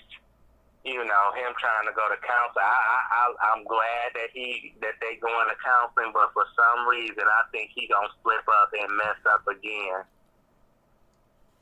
I mean, him and her I hope they therapists. I hope that counseling work for them, because it's like once a cheater can always be a cheater, and I just feel like with Michael, he didn't played or been around the field, just flung that hot dog around for so long, it's hard for him to change, to grow out of that habit. I mean, he could change, but it's going to take a lot of therapy to do it. So, but I like the step that they taking, so hopefully he can grow up and stop cheating so much. Because if he get a disease, that could be it for him. For real, because he getting too old to doing what he doing. So hopefully this therapist can help them. But Ashley is smart for hanging around for the money. Because if, like she said, if he slip up again, she might not leave him right away. But eventually, when it comes down to the showdown, she will leave him and take everything he got. And she should, But like I said, if he catch a disease, it could be the end of them. So that's why I said, shoot, I don't want him to pass nothing along to her. So yeah, I do think that motherhood looks good on her. And Robin ain't really did nothing tonight for me to, clown her on. I'm just get on her own. I'm just glad that she, that it's good that she came up with an event. She invited the ladies, and and she wasn't so far of Gizelle's behind this episode like she normally be. So it's like she stepped out of her comfort zone a little bit, because I think Gizelle is her comfort zone. So she stepped from behind her shadow for tonight. So but I know she gonna go right back to that comfort zone sooner than later.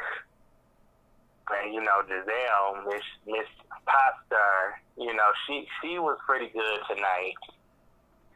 But trust me, when she come down to it, she gonna find what. But the thing I don't like about her is the way she be trying to diss Monique so much. It's like, if you don't like Monique, don't say. I mean, if you can't say something nice about somebody, then don't talk about that person at all. If she feel the way that she feel about Monique, if she was a real woman, she would talk to her one-on-one and let her know how she feel. Maybe they can come to a resolution and we know that ain't gonna happen, but it's like you said, she make Monique her storyline. It's like, you look pathetic. What you trying to do makes you look weak in my book. You a weak person. You talk all that talk about her, but you can't tell her that stuff to her face, or you can't have a real woman conversation with her. So it's like, go somewhere and sit down, scaredy cat, because that's what you are. You a scary cat. You scary. So go somewhere and sit down and find something else to do. Find something else to talk about. So, but next, I love the way that Karen read Wendy. She put her in her place. That woman is just over the top. I mean, you knew, and you're not a bad person, but it's like you doing too much. You like extra, read all about it. Facts. It's like, Sister Cat, you need to go somewhere and sit down and try to observe, like when you around a group of people, you need to just sit down and chill sometimes. I just feel like she act like she's so important. Like, I think she done took that title of thinking that she better than everybody away from Robin and Gizelle. See, she took that spotlight off of them because she been talking about my 4 degrees, but you ain't using them 4 degrees to have common sense. And then she broke as a 10 commandment. How can you not be, financially stable? That's something you need to be worried about, trying to get financially stable or come up with a plan, to stop struggling. That's what this show is going to do. That's why she's coming so hard, and anybody could be the target. And right now, it's Monique and Karen and Ashley is her target, because that's what Gizelle is basically, leading her to as well, because she's the one that pulled Gizelle to the side. Giselle's the one that pulled, Wendy aside and said, you know what, you should be talking to Karen, because Karen said this and Karen did this. So and then when Gizelle called her on the phone, she was like, hey, Gizelle, my bestie, my friend. Oh, are you coming to the sip and see of my party? Oh, it's so good. Oh, Monique is definitely not going. I don't want that. Right now she's feeling herself, but that's all right. They gonna wake her up. Yeah, hopefully they do, and I want to see how. And she has that all that sass and all that energy towards these the 3 ladies you named. She need to come with it when it comes to Robin and Gizelle. So hopefully that time will come and she'll step up. But hopefully what she need to realize is that they really don't care about her friend Candice at all. Nope, they don't. They don't. They won't even, they ain't never called, and Candice been on there 3 seasons now, and they ain't even called her no friend. They ain't even be like Robin or Gizelle. Neither one of them has addressed her as a friend. Like, this is my friend Candice. Like, they don't look at her as a friend. They just look at her as a puppet. And Wendy, she they new puppet master. Or not puppet master, I'm sorry. They her puppet master. Or should I say Gizelle is the puppet master. She using Wendy and Candice. And they too blind to see it. So it's like Gizelle getting what she wants.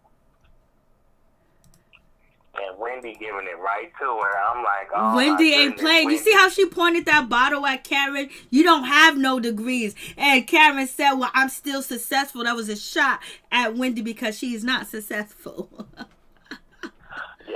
Well, my favorite line was about what her mama said about something you can't buy, common sense, and you can't buy it. I think something like that. That line that she said about what her mama taught her. Shoot, I seen it too. I paid attention to it, but I can't say it. But I'm like, Wendy shut up then when Karen used that line on her. I think she said that my mother said that saving grace. She said, my mother said one thing you gotta have is saving grace, and you can't buy it. Something like that. Yeah. Oh, that was a great line. I'm telling you, Karen, they can maybe clown Karen a little bit. They probably can make fun of her. But you know what? The Queen Bee, she gonna come out on top. She gonna find a way eventually to come out on top, and she did in that conference. She did in that argument. For real. And then when she started making fun of her walk, Wendy shut her mouth and started laughing. Yep, and they all made fun of her walk and walked out there like that. I'm like, Wendy, you gonna get enough of messing with Karen, because like I said, Karen she a real mother for you. I'm telling you. Because that's why, I mean, you know, Gizelle, her and Gizelle gonna get into it a little bit, look like next week. Karen and Gizelle, and I think Karen gonna say something to her to shut her up. She gonna say something about Jamal or something like that. So it's like, you know, these ladies, that I don't think they too much of a match for Karen. You know, they can't really handle her. They can get loud on her, but they can't read like she can. You know, so, and Candice, I'm happy about her music there. Me too. That record company wanted to sign her. I'm like, now that could be your storyline, Candice. You know, you like, and then you said that another thing that could be her storyline is Chris and his kids. Kids, yes. You know, she wanna be a mother. You know, try being a stepmama to them and see if how that turns out. I mean, that's other things you can focus on besides being Giselle's puppet. And you know, and then trying to get Monique arrested and all that stuff. I'm like, come on, girl.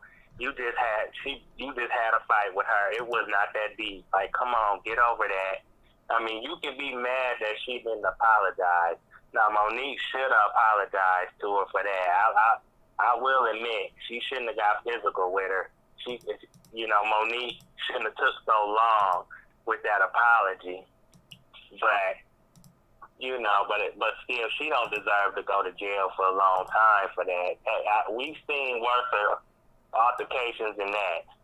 Think about Mob Wives, Love and Hip Hop, Basketball Wives, especially between Kenya and Susie. Remember how Susie tried to attack her and Kenya gave her the business? I'm telling you, Susie took that beat down that Evelyn should have died. You remember when she threw that bottle at Kenya? Mm-hmm. I'm like, she lucky that Kenya didn't get her.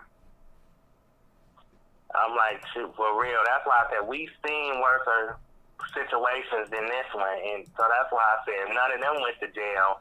Monique don't need to go to jail. But you and Baby Boy, y'all had a great conversation about race and everything. I enjoyed y'all's conversation. Oh, thank you. But that is like a big thing right now too, as well, because there's like a divide, you know, even bigger than it was back in 2009. It's, you know, so especially with a lot of things that are going on, and when we had the Black Lives Matter and the movement that was going on with, you know, people, you know, peacefully coming out and basically talking about what was going on. We had people from, you know, from all other countries basically calling into people's shows and saying that they support too as well, you know. But there is a divide, and that divide needs to be, you know, reconciled to find out what is going on. Like, why aren't we on the same page? But, you know, it is what it is. Yeah. Hopefully from all the stuff that's been happening this year, you know, I'm just hoping that we could come that the race can get, like, the human race can get better.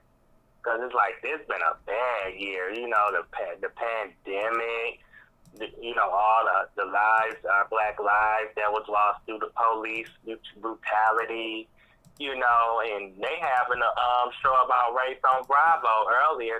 They repeating that. Mm-hmm. They are showing a repeat episode of that. And Wendy on that. Yep. I'm telling you, Wendy is the best person to come after Monique without people thinking there should be any repercussions, you know. And Bravo and Gizelle, they know that too as well. That's why they using Wendy. They using her. You know, they using her like she like a string on a violin. They using her. She's glad to be used. She got to pay them bills, baby. Yeah, but like I said, hopefully she don't. Well, I don't think she'll be dumb enough to try to fight Monique, because I don't think that'll end well. I don't think she'll try her in that matter. But like you said, with her mouth, she will.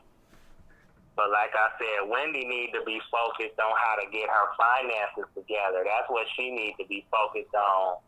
You know, for real. But like Try to make that a storyline, like robbing in them IRS taxes. How you gonna pay that back? Because this show that ain't enough money. You're gonna have to do something else outside this show, honey. Well, what happens is, the ladies build their brands.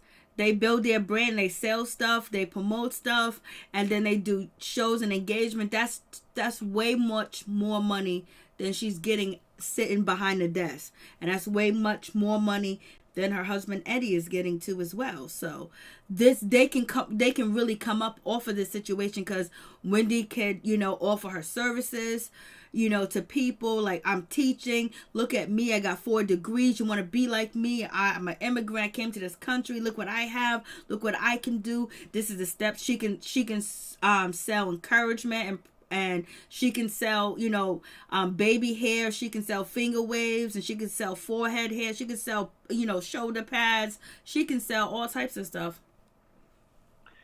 Yeah, and that's what I do like about her. But, she needs to stop throwing that in the lady's face, though. Like, we get it. We don't need to hear you every week say, or every other week talk about your degrees. Now it's time for you to put them degrees to use. And bank, like you said, bank on that. Bank on it. She's a good woman, and I think she's a very good woman. She don't have no criminal record, I don't believe. So she definitely can use those degrees, to get somewhere. And this show, like you said, will help her. So hopefully she'll do that. So when she do come back next season, she'll have some money. I'm guarantee you, she already got these products ready to sell. Her and her husband's ready to sell. They might even have her husband out there. If you have got into an altercation and you need help, we can help you. They're gonna be selling stuff. Don't worry, they're gonna be selling all types of stuff. Hopefully she can teach Robin and Gizelle how to make money too, because they need to do something else besides focusing on other people's all these other women's problems in their business. Because her and Juan, I hope her and Juan, for her sake, do get married. Robin, maybe she'll stay focused. Stay focused on that and how to rebuild that relationship with him instead of being Giselle's puppet. And Gizelle, hopefully I don't know if her and Jamal don't work out, but she got 3 beautiful daughters. I like the way she raised them girls.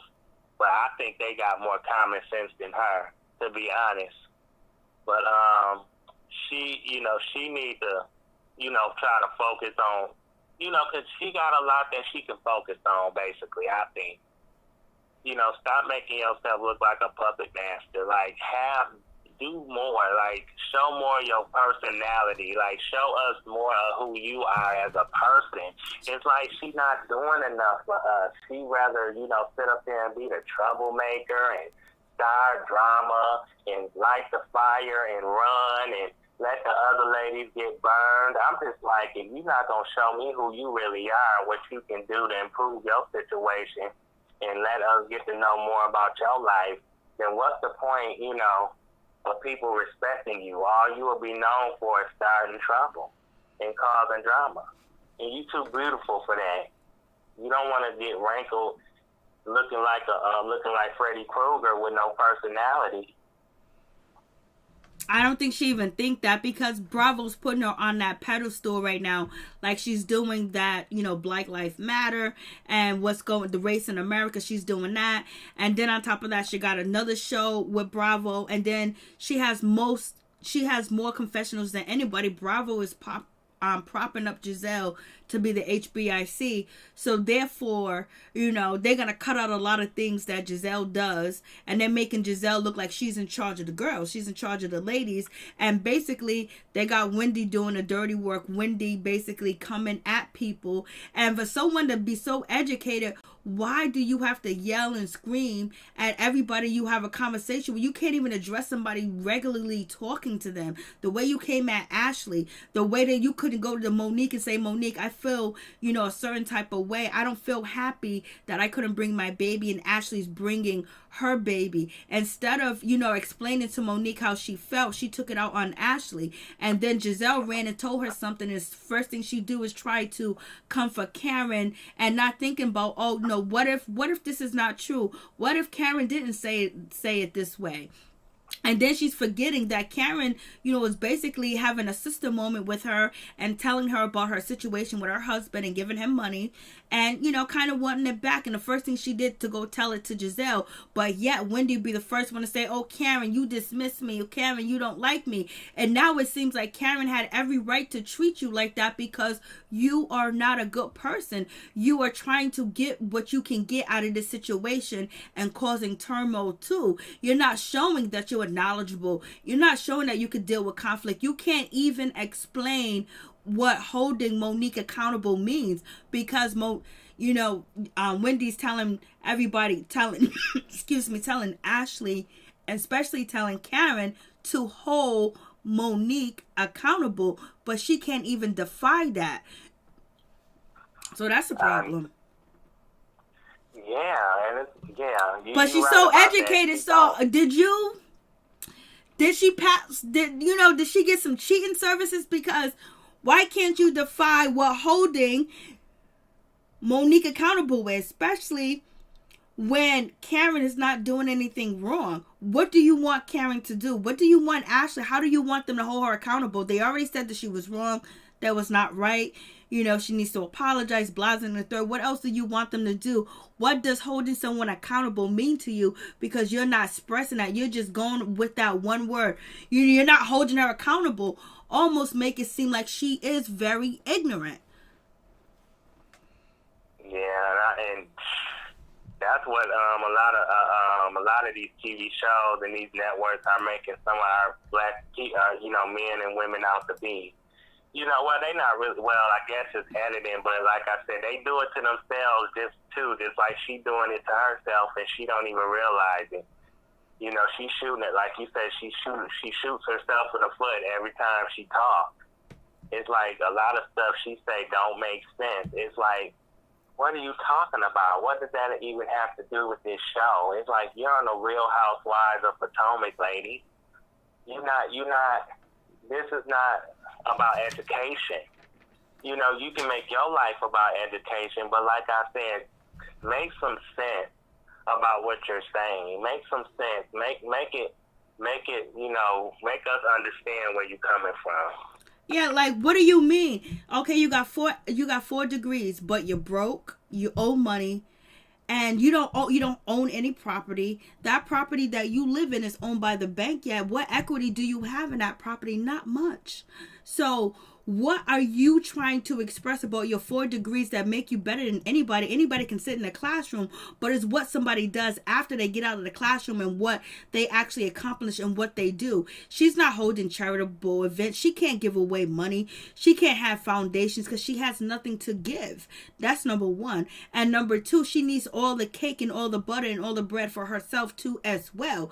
So you're basically trying to throw it in everybody's face that watch the show that you got 4 degrees, but you have nothing to show for them 4 degrees. Like, so what is that's a problem when you don't have nothing to show for it. Karen told her, I don't have no degree, but I'm successful. Yeah, I bet Monique doesn't have a degree, but she's successful. She's jealous of her. And Karen, I think. Because, like you said, they have to,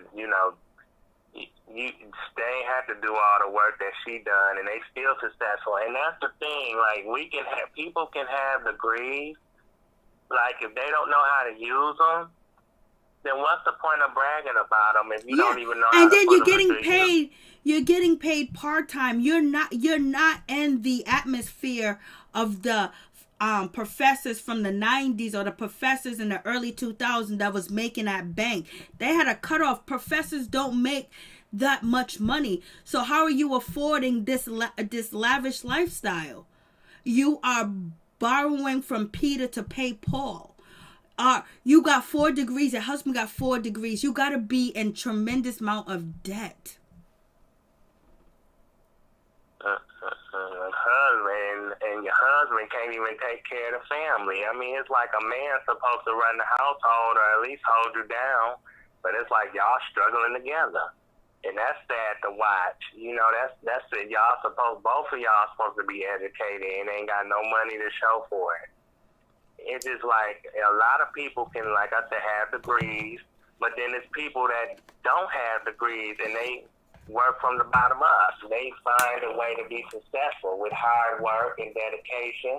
They don't, have to just count on the say that I have a degree, or go to school for degrees. They can find other ways to be successful. And I got a degree, but like I said, I don't brag about that to nobody. I have an associate's degree, and I'm kind of disappointed in myself that I ain't really put that degree to use like I should. But I'm not bragging about it to people. I'm not throwing it down people's throats. At least I'm a caregiver who, and a family guy who, it's hard sometimes for me to take care of my uncle and grandmother, but I find a way to deal with it, especially with their medical conditions. But like I'm making a difference. I think that she could make a difference. She could, but she don't know. It don't seem like she know how. She don't know how to, like you say, it's like she could, create charity events. She coming up with an event about empowering women, but she can't even empower Monique. Or even try to bring the ladies together. She attacked Ashley. She's supposed to be this well-rounded, educated professor or associate professor, and she is adding on to the mess. So what do you are acting just like the people that you're trying to say that can't be sitting at the table. Like, what are you talking about? That don't make no sense. And then you're talking about Monique can't sit at the table, or I empower women. I do this. Do what? By shading them? By talking mess? By being a do-girl? By trying to throw your accomplishment in their face? Like, come on. Yelling and screaming at them. I mean, that's one thing I noticed about her is that's the first thing I noticed. I'm like, you don't act educated as you talk. You don't practice what you preach, because a real educated woman, a person in general, you don't have to yell and scream at nobody to make a point. You don't have to cry out like a baby for attention, or get loud with somebody just to make your case. Learn how to talk to people. Learn how to address people, and then maybe people will take you serious. They won't make it fun of you. I mean, even if they did, you would know how to school them. Like, there's plenty of things she can do and plenty of ways she can go about doing things, but she don't have the proper etiquette. She don't have the common sense or the mannerism to get her point across. Nope, she don't. So she's not different than any other lady. She just sat in the classroom longer than anybody else. That's what she did. She sat in the classroom longer than anybody else. She's not better than anybody else, but she's trying to come off like she is, and she's not. And that's the problem. And it's showing. It's showing that she has a lot of insecurities, because the first thing that she wants to do is attack. So the first thing that you want to do is attack. You wanted to attack Ashley. You wanted to attack Karen for the way that you perceive Karen's behavior. Anytime somebody whispers something in your ear, you want to attack. To me, you sound like a wild hooligan. So therefore, how is your education your education has not elevated your behavior.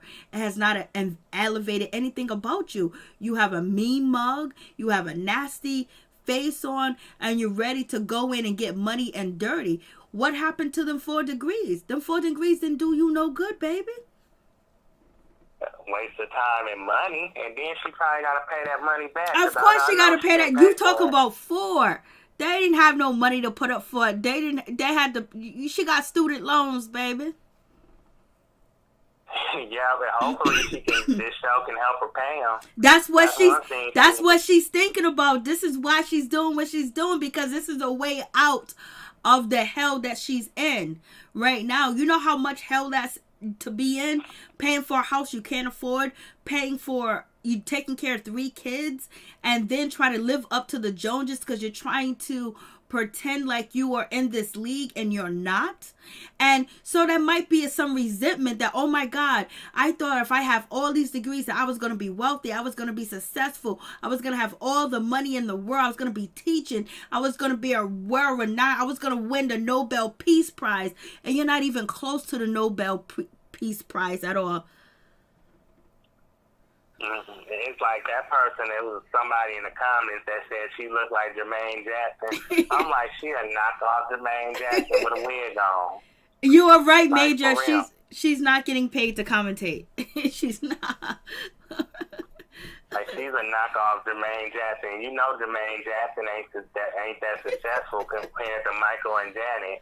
So it's like, he older than both of them too. So it's like, Wendy, you better watch yourself. You might end up being left out the Joneses.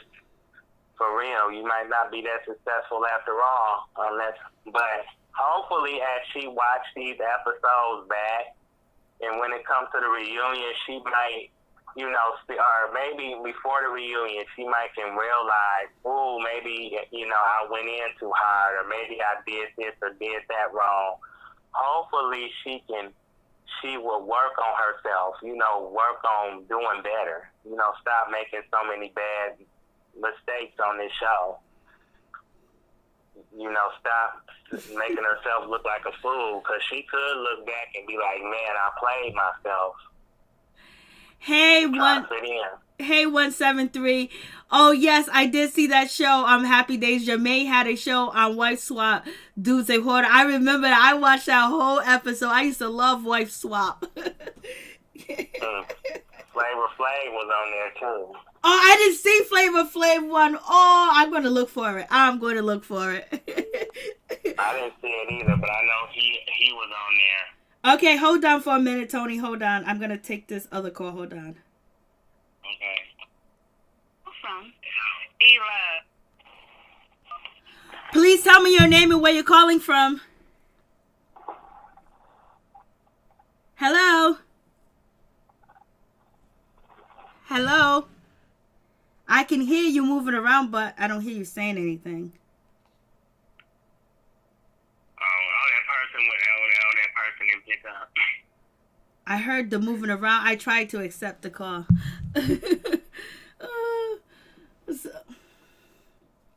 I wanted to thank you for sharing my last video. I really appreciate it. I know I made a comment under that, but I don't know if you paid attention to it. Oh, you're welcome. No problem at all. I appreciate it. That's all good. Yeah, I like the video. Yeah. Thank you so much, Tony. To me, you like a YouTube icon. It's like you have so much flavor and so much personality, and it's just like, I think you overlooked compared to some other YouTubers. It's like, but like I said, you're the underdog. And if you can keep getting people like me and people in the chat to support you, or maybe, we can somehow help draw more people to you, I think you would soar and take over YouTube. It's like something about you. Thank you so much, Tony. I appreciate that. And you keep up doing the good work that you do, too, as well. Yeah, you that it factor. You got that it factor. Because it's like you don't drag people the way. I mean, you drag maybe a few people, but not compared like to other people. They sit up there and make their living off dragging people. And I'm like, it's entertaining or whatever, but like I said, you chill, you mellow. It's like we can relate to you. It's like you take the time to have a conversation with us and try to embrace us and uplift us, and it's like you like a saving grace to me and the people that's watching. Thank you so much, Tony. I appreciate you. I'm gonna try. Hold on for a second. Let me try to get the call because 173. From Ela. Okay. Hey, what's up? Can you hear me? Hi. Hey, what's up? How you doing? I'm good. I'm sorry. I didn't mean to interrupt anything. Oh, we was about to close, but I wanted to get you into as well. The more opinions that we get, the better it is. And thank you so much, Norris Tony, baby. Go ahead. Tell me what's on your mind. I have a problem. Go ahead. I don't like Wendy. Oh, join the club. Oh, okay. Oh, and then can I say I don't like Gizelle? Hey, you can, whatever your opinion is fine with me. I don't like that damn Candice. Let me tell you, Candice got everything she deserves. Oh, Lord. She did. I mean, if it was me, it would have been a whole, like, I probably would have been in jail. If it was me. Monique actually whopped her ass real good. Whopped her butt real good. Classy. I'm just saying. Okay, keep going. Don't stop. Keep going. Girl, stop. Don't get me clowning up in here. I ain't trying to clown. But anyway, they just make me so mad. How everybody gonna gang up on Monique? I'm Team Monique, okay? If that's what y'all still talking about. But everybody was talking mad shit, and everybody saw, I know exactly what I saw. Candice pops off at the mouth. Her own mama pops her in the damn face with her purse. Am I wrong? Keep going. So, I mean, listen, you can't talk mad stuff and don't back it up. So, she got what she deserved. She asked twice for Monique to drag her. She asked her once when they was in some kind of ranch or something. Monique was like 8 months pregnant. Mm-hmm. And Monique was about to drag that ass. And Karen swooped in with her cape. It was like, no, Monique, right? I'm listening. All of a sudden, she asked her at the vineyard. Now, Monique ain't got no baby in her belly. Monique tight. Okay, she look good. She got a goddamn parakeet. So all you have to do is say, drag me. She finna walk your ass to the flank. Cause only pirates got parakeets, right? She's from Baltimore. You can't. Is she from Baltimore, Monique? Girl, I think so. And you know what? I ain't mad about it. She's from Baltimore, so you gotta be careful with Baltimore. There's some places you gotta be careful with. Baltimore, Michigan, Detroit, California, Atlanta, Chicago. Okay. Yeah, you gotta New York, Texas, Louisiana. You gotta be careful. Everybody ain't the same. But this little heifer, you know what? This little Candice is spoiled. She's a spoiled brat. She got everything she wanted from the guilt of her parents not working it out. And this little heifer got every privilege you could think of. And I guarantee you this little... Nope. I'm not going to say it. Nope. Anyway, this little wench, she doesn't realize that the words that come out of her mouth can get her ass in a whole lot of trouble. And she met the right one. And she don't know what to do with it. But I'm glad it worked out the way it worked out. And it is what it is. But I'm going to tell you, if I ran up on Monique, it'll be a different situation. Okay? Okay, Monique is from New Jersey. Thank you, Felicia. I meant Candice. Girl, look, I'm worked up. I can't handle it. I just watched this episode this evening, and I'm really pissed. Because I'm pissed that everybody is taking Candice's side, and they're not seeing the side of Monique. Candice is the one that threw her finger in Monique's face. That's not the issue. The issue is the ladies don't like Monique. Gizelle, Robin, they don't like Monique. Monique gave them ammunition to use against her by attacking Candice. So therefore, Gizelle is going to drag it out. And now she got Wendy following along with her too as well. Wendy's stupid. She shouldn't even be on the show. She's stupid. Hello, I didn't even call her that. She is. She's stupid. I mean, come on. She's stupid. I'm sorry. I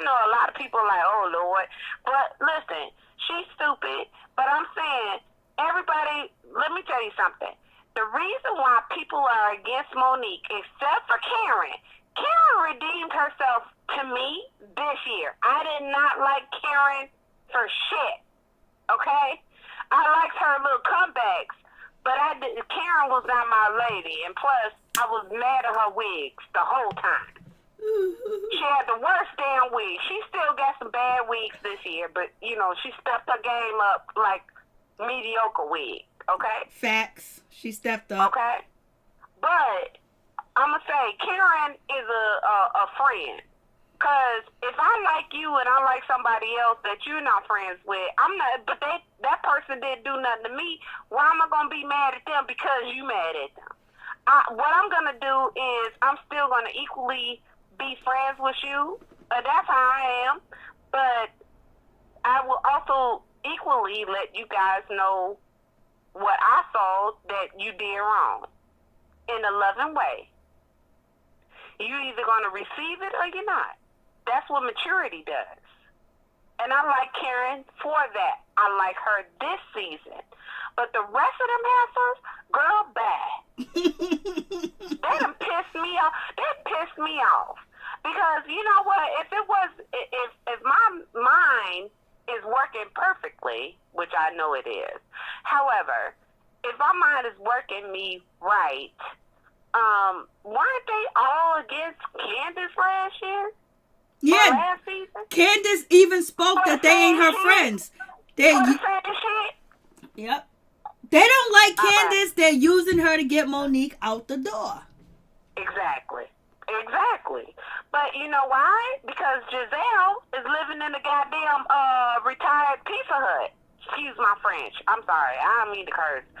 But she's living in a damn old retired Pizza Hut resort. That's where Gizelle lives. She mad because that young, beautiful, chocolate black girl walked on the scene with a cute little body, an NFL husband that is in love with her and keep trying to pump babies into her belly. Got 4 homes and a damn resort. Am I wrong? Mm-hmm. Okay. So Giselle's mad because all she got is a cheating TV pastor. And 3 girls that don't like her ass at all. I know. Come on. Girl, these people are tired and ridiculous. Robin needs to shut her little goofy ass up. Her cheating husband and her kids that don't respect her. And now he want to marry her because, you know, he realized he's gotten old and he can't keep it up like he used to. We had groupies.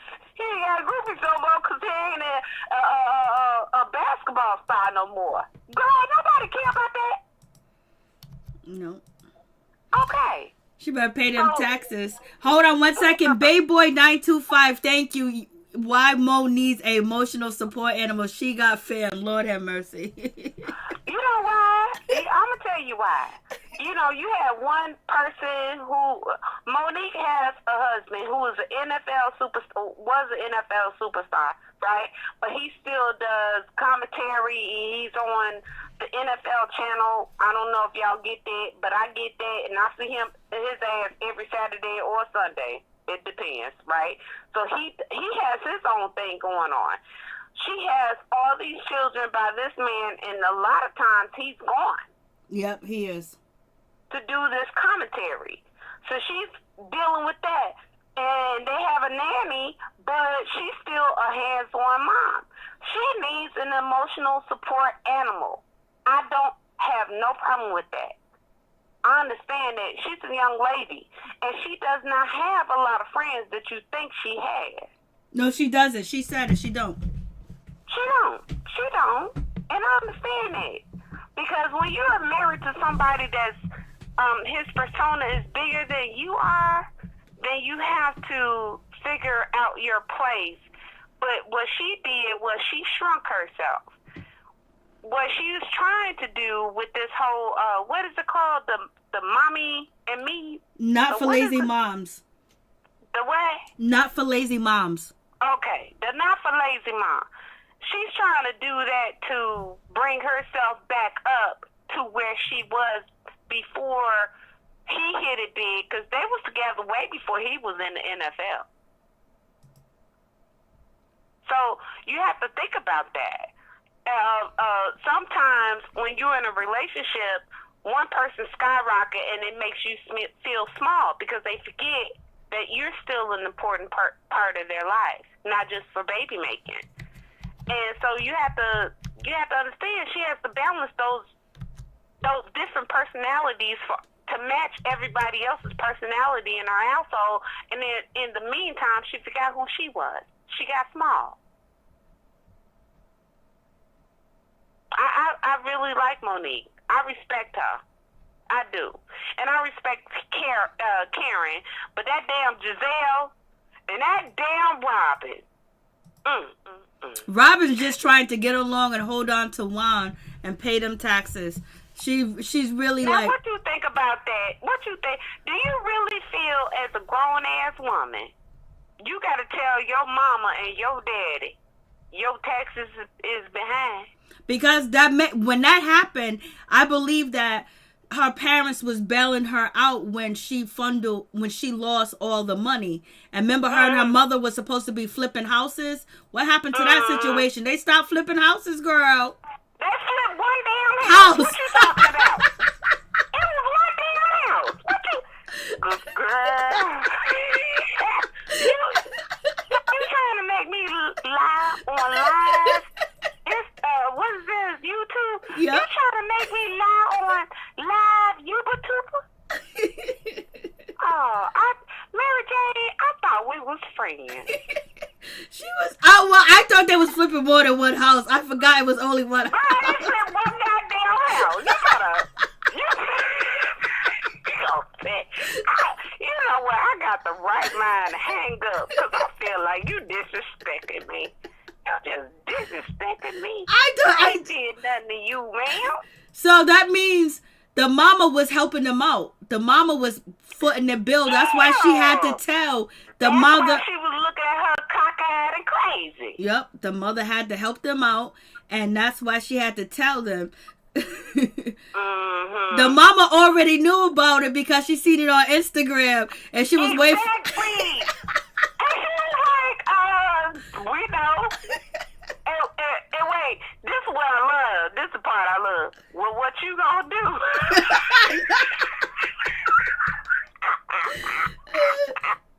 She said, what you gonna do? Oh, hold up. We're missing one part. Remember, they didn't make any money off that flipping house. They lost money. They did. Oh, shit. You made me snort. You owe me dinner. You owe me dinner. You made me snort. You so damn disrespectful to me. You should be ashamed of yourself, ma'am. I came on here to support you. I forgot she lost money flipping the house. What? She made $1,500. $1,500. I said, did you hear me? I said $1,500. This wench.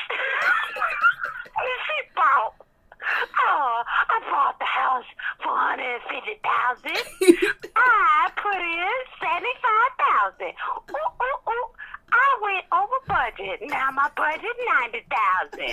Guess what I made? $1,500. They didn't flip no more. They didn't flip no more houses. They didn't flip no more houses. Juan, what are you gonna do? Juan, are you gonna marry her, Juan? I tell you what, that bitch better get on the stroll and sell some poo nanny. Cause man, $1,500. You child, you know what I would do? I would dig a ditch. Listen, Maryjanetv, I gotta tell you. Let me tell you. Can I tell you? Go ahead. I'm going to tell you, this is what I would do. I would dig a ditch in a forest preserve. And I would bury myself in the dirt. And after I made $1,500. Did you hear me? Did I say it right? $1,500. $1,500. Poor thing. Poor Juan. Poor Juan. That's why Juan is out here running the streets.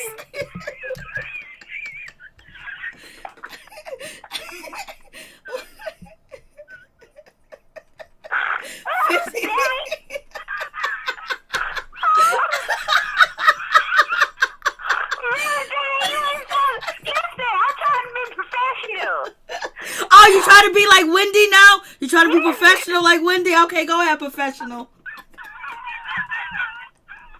First of all, like I said, I buried myself in the dirt, in the forest preserve. And I'm going to lay there and I'm going to ask the universe, please forgive me. Because I got on national TV and bought a goddamn $2 holler for $165,000.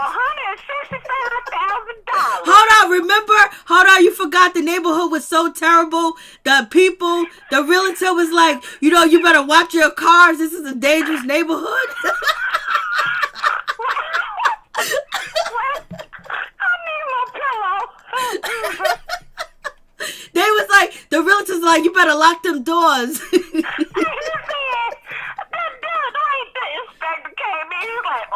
Y'all got roaches. Lord have mercy. I'm sorry. Listen. See, you made me get out of character, ma'am. I don't appreciate that, ma'am. I was trying to come on here and give you some good commentary. And you just sat up here and made me snort and laugh and shit and curse. Oh, shame. Listen, I would, okay. I would bury myself in the dirt and I would ask the universe, okay, I'm grounded. Can you fix this? Because I deserve more than $1,500. That's a damn shame. But guess what? That's all she got. She got $1,500. And she told us. I would have lied. I would have lied to y'all. I would have been on TV lying. And Juan ain't shit. He came in there. He was like, you gonna flip this? You remember that? Yeah. He came in there. He was like, really? You gonna flip this? It was a goddamn crack house. What? They had no aluminum. I thought the motherfucker was in Detroit. Disrespectful. Oh, Lord I'm have mercy. sorry. I ain't mean to curse. I'm sorry, y'all. I don't mean to disrespect your panel. Okay, Thank you. I'll go. I'll leave. I just wanted to come in. I'm glad I made you laugh. I'm glad you called. This is your first time calling. Yes. This is your first time calling. Funny. Girl, I'll watch you. I didn't know you was funny like this. You were too much, girl. I see you in the chat. I see you in your comments too as well. Well, I ain't never known you was this funny. Oh, girl, well, see, this is tame. I'm disrespectful in my comments, but I'm being tame. But girl, you funny as hell. I love you. Love you too. Thank you so much, and sweetheart. You keep doing your thing, baby. Listen, I've been subscribed to day one, but I'm gonna tell you something. I don't give a shit about no damn Gizelle and that little ugly, what's the name? The Candice. Well, turned up. You know she got a new nose, by the way. Oh, but you missed that. Did you see the beginning of the live? Candice went to go meet with Chucky, the music producers, and she had her pants unzipped, girl. She had her pants unzipped. What was she doing? She had the zipper all the way down, was popping out. What's going on? I was like, what? Why didn't the producer say anything to her about the situation? Wait a minute. Wait, do you realize who Chucky is? Chucky Booker? Yeah. Is that what? Yeah, he's a famous producer. I don't really know who he is, but he's listen. Let me tell you something. I need you to Google. young. I'm way older than you, but I'm goofy as hell. I'm always be goofy, even when I turn 80.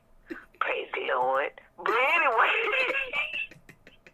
I'm be goofy all day, right? Cause I'm call people on their shit. Okay, I'm the disrespectful Ayana Van Zandt. Okay.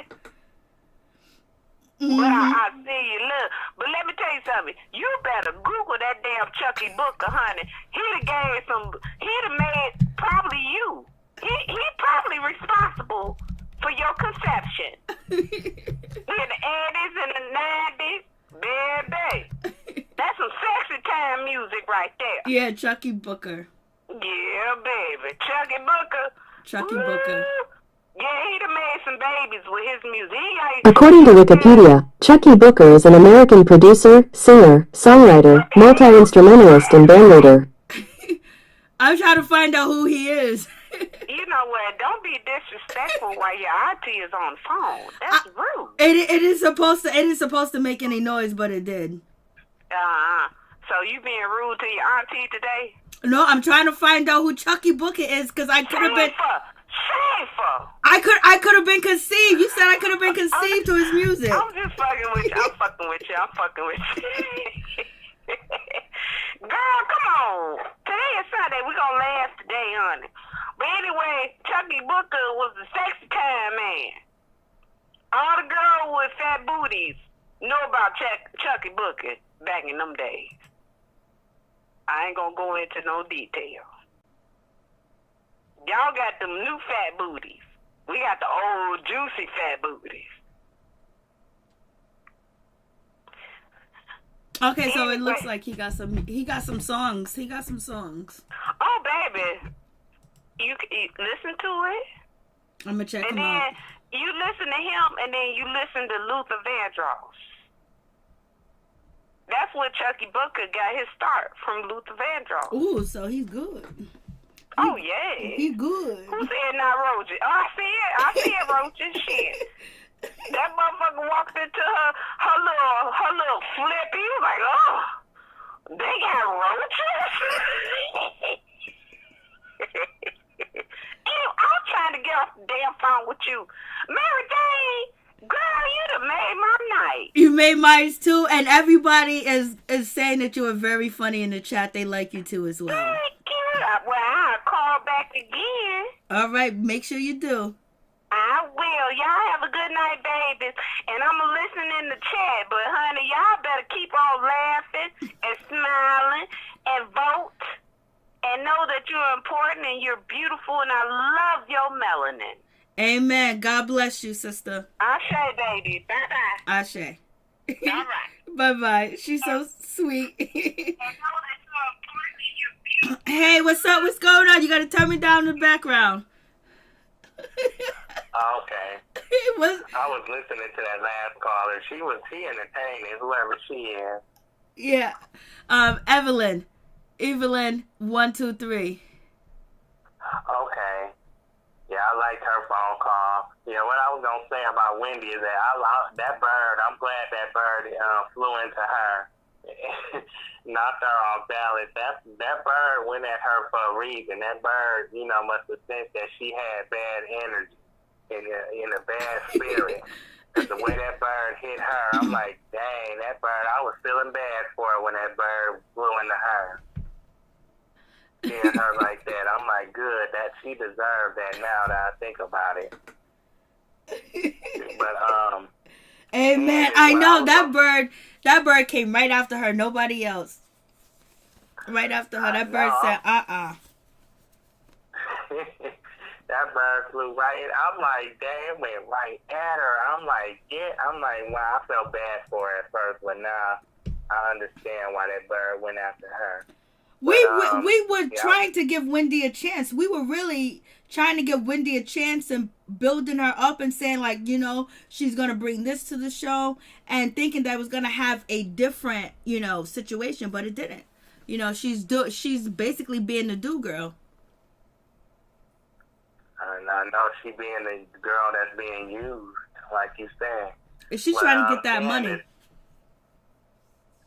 Yeah, hopefully it'll be worth it. Hopefully she don't lose no, she don't lose no credibility to the point where she can't, get no job nowhere else. Because I know when this is over, whenever this ends for her, she gonna need another job.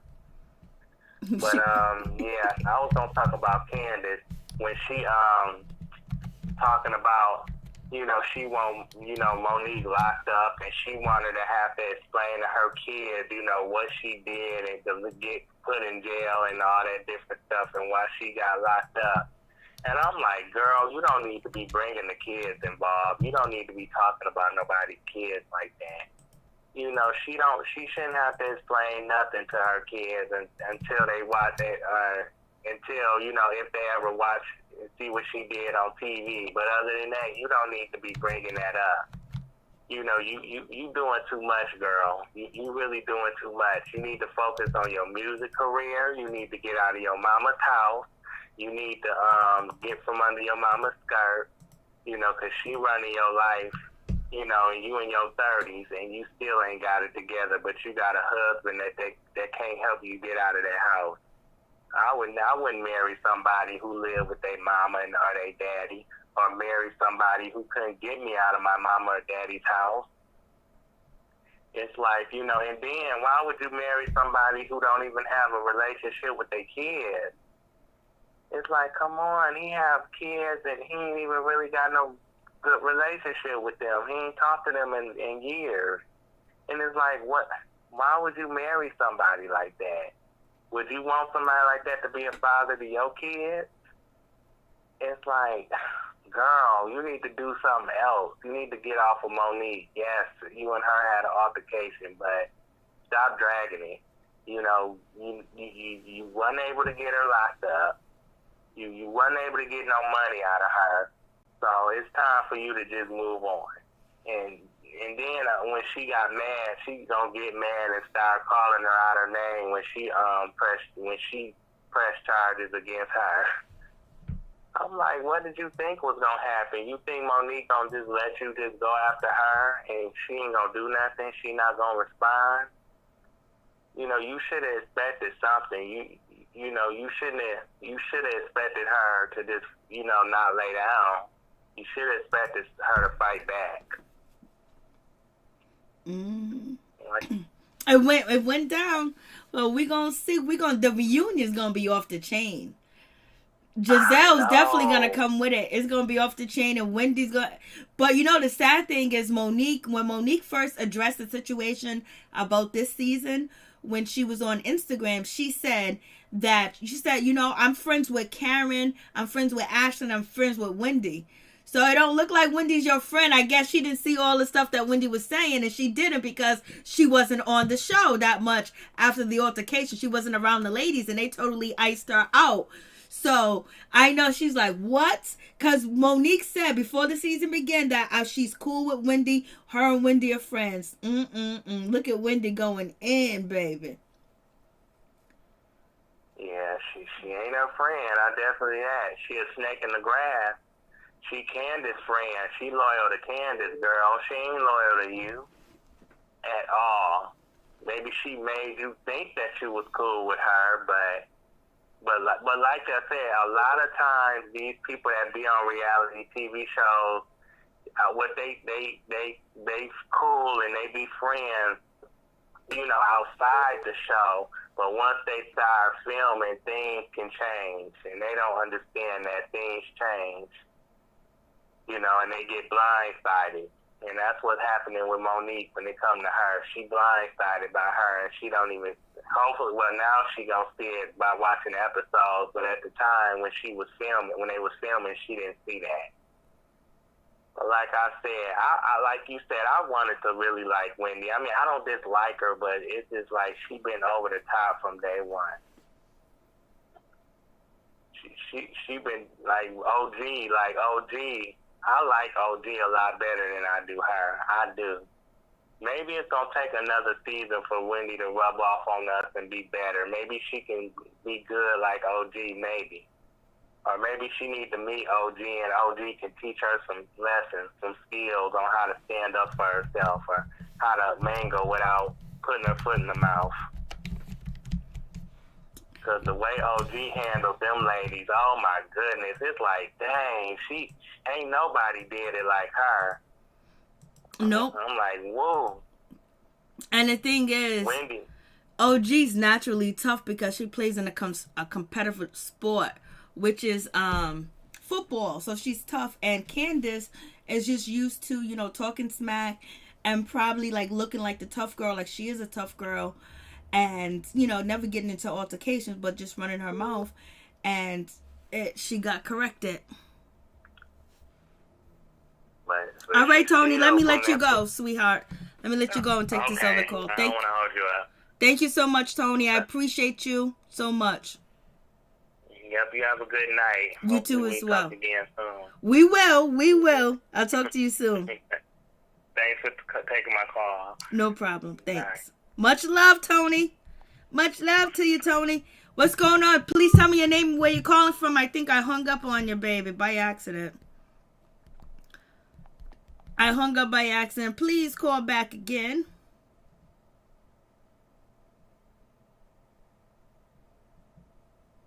I hung up by accident.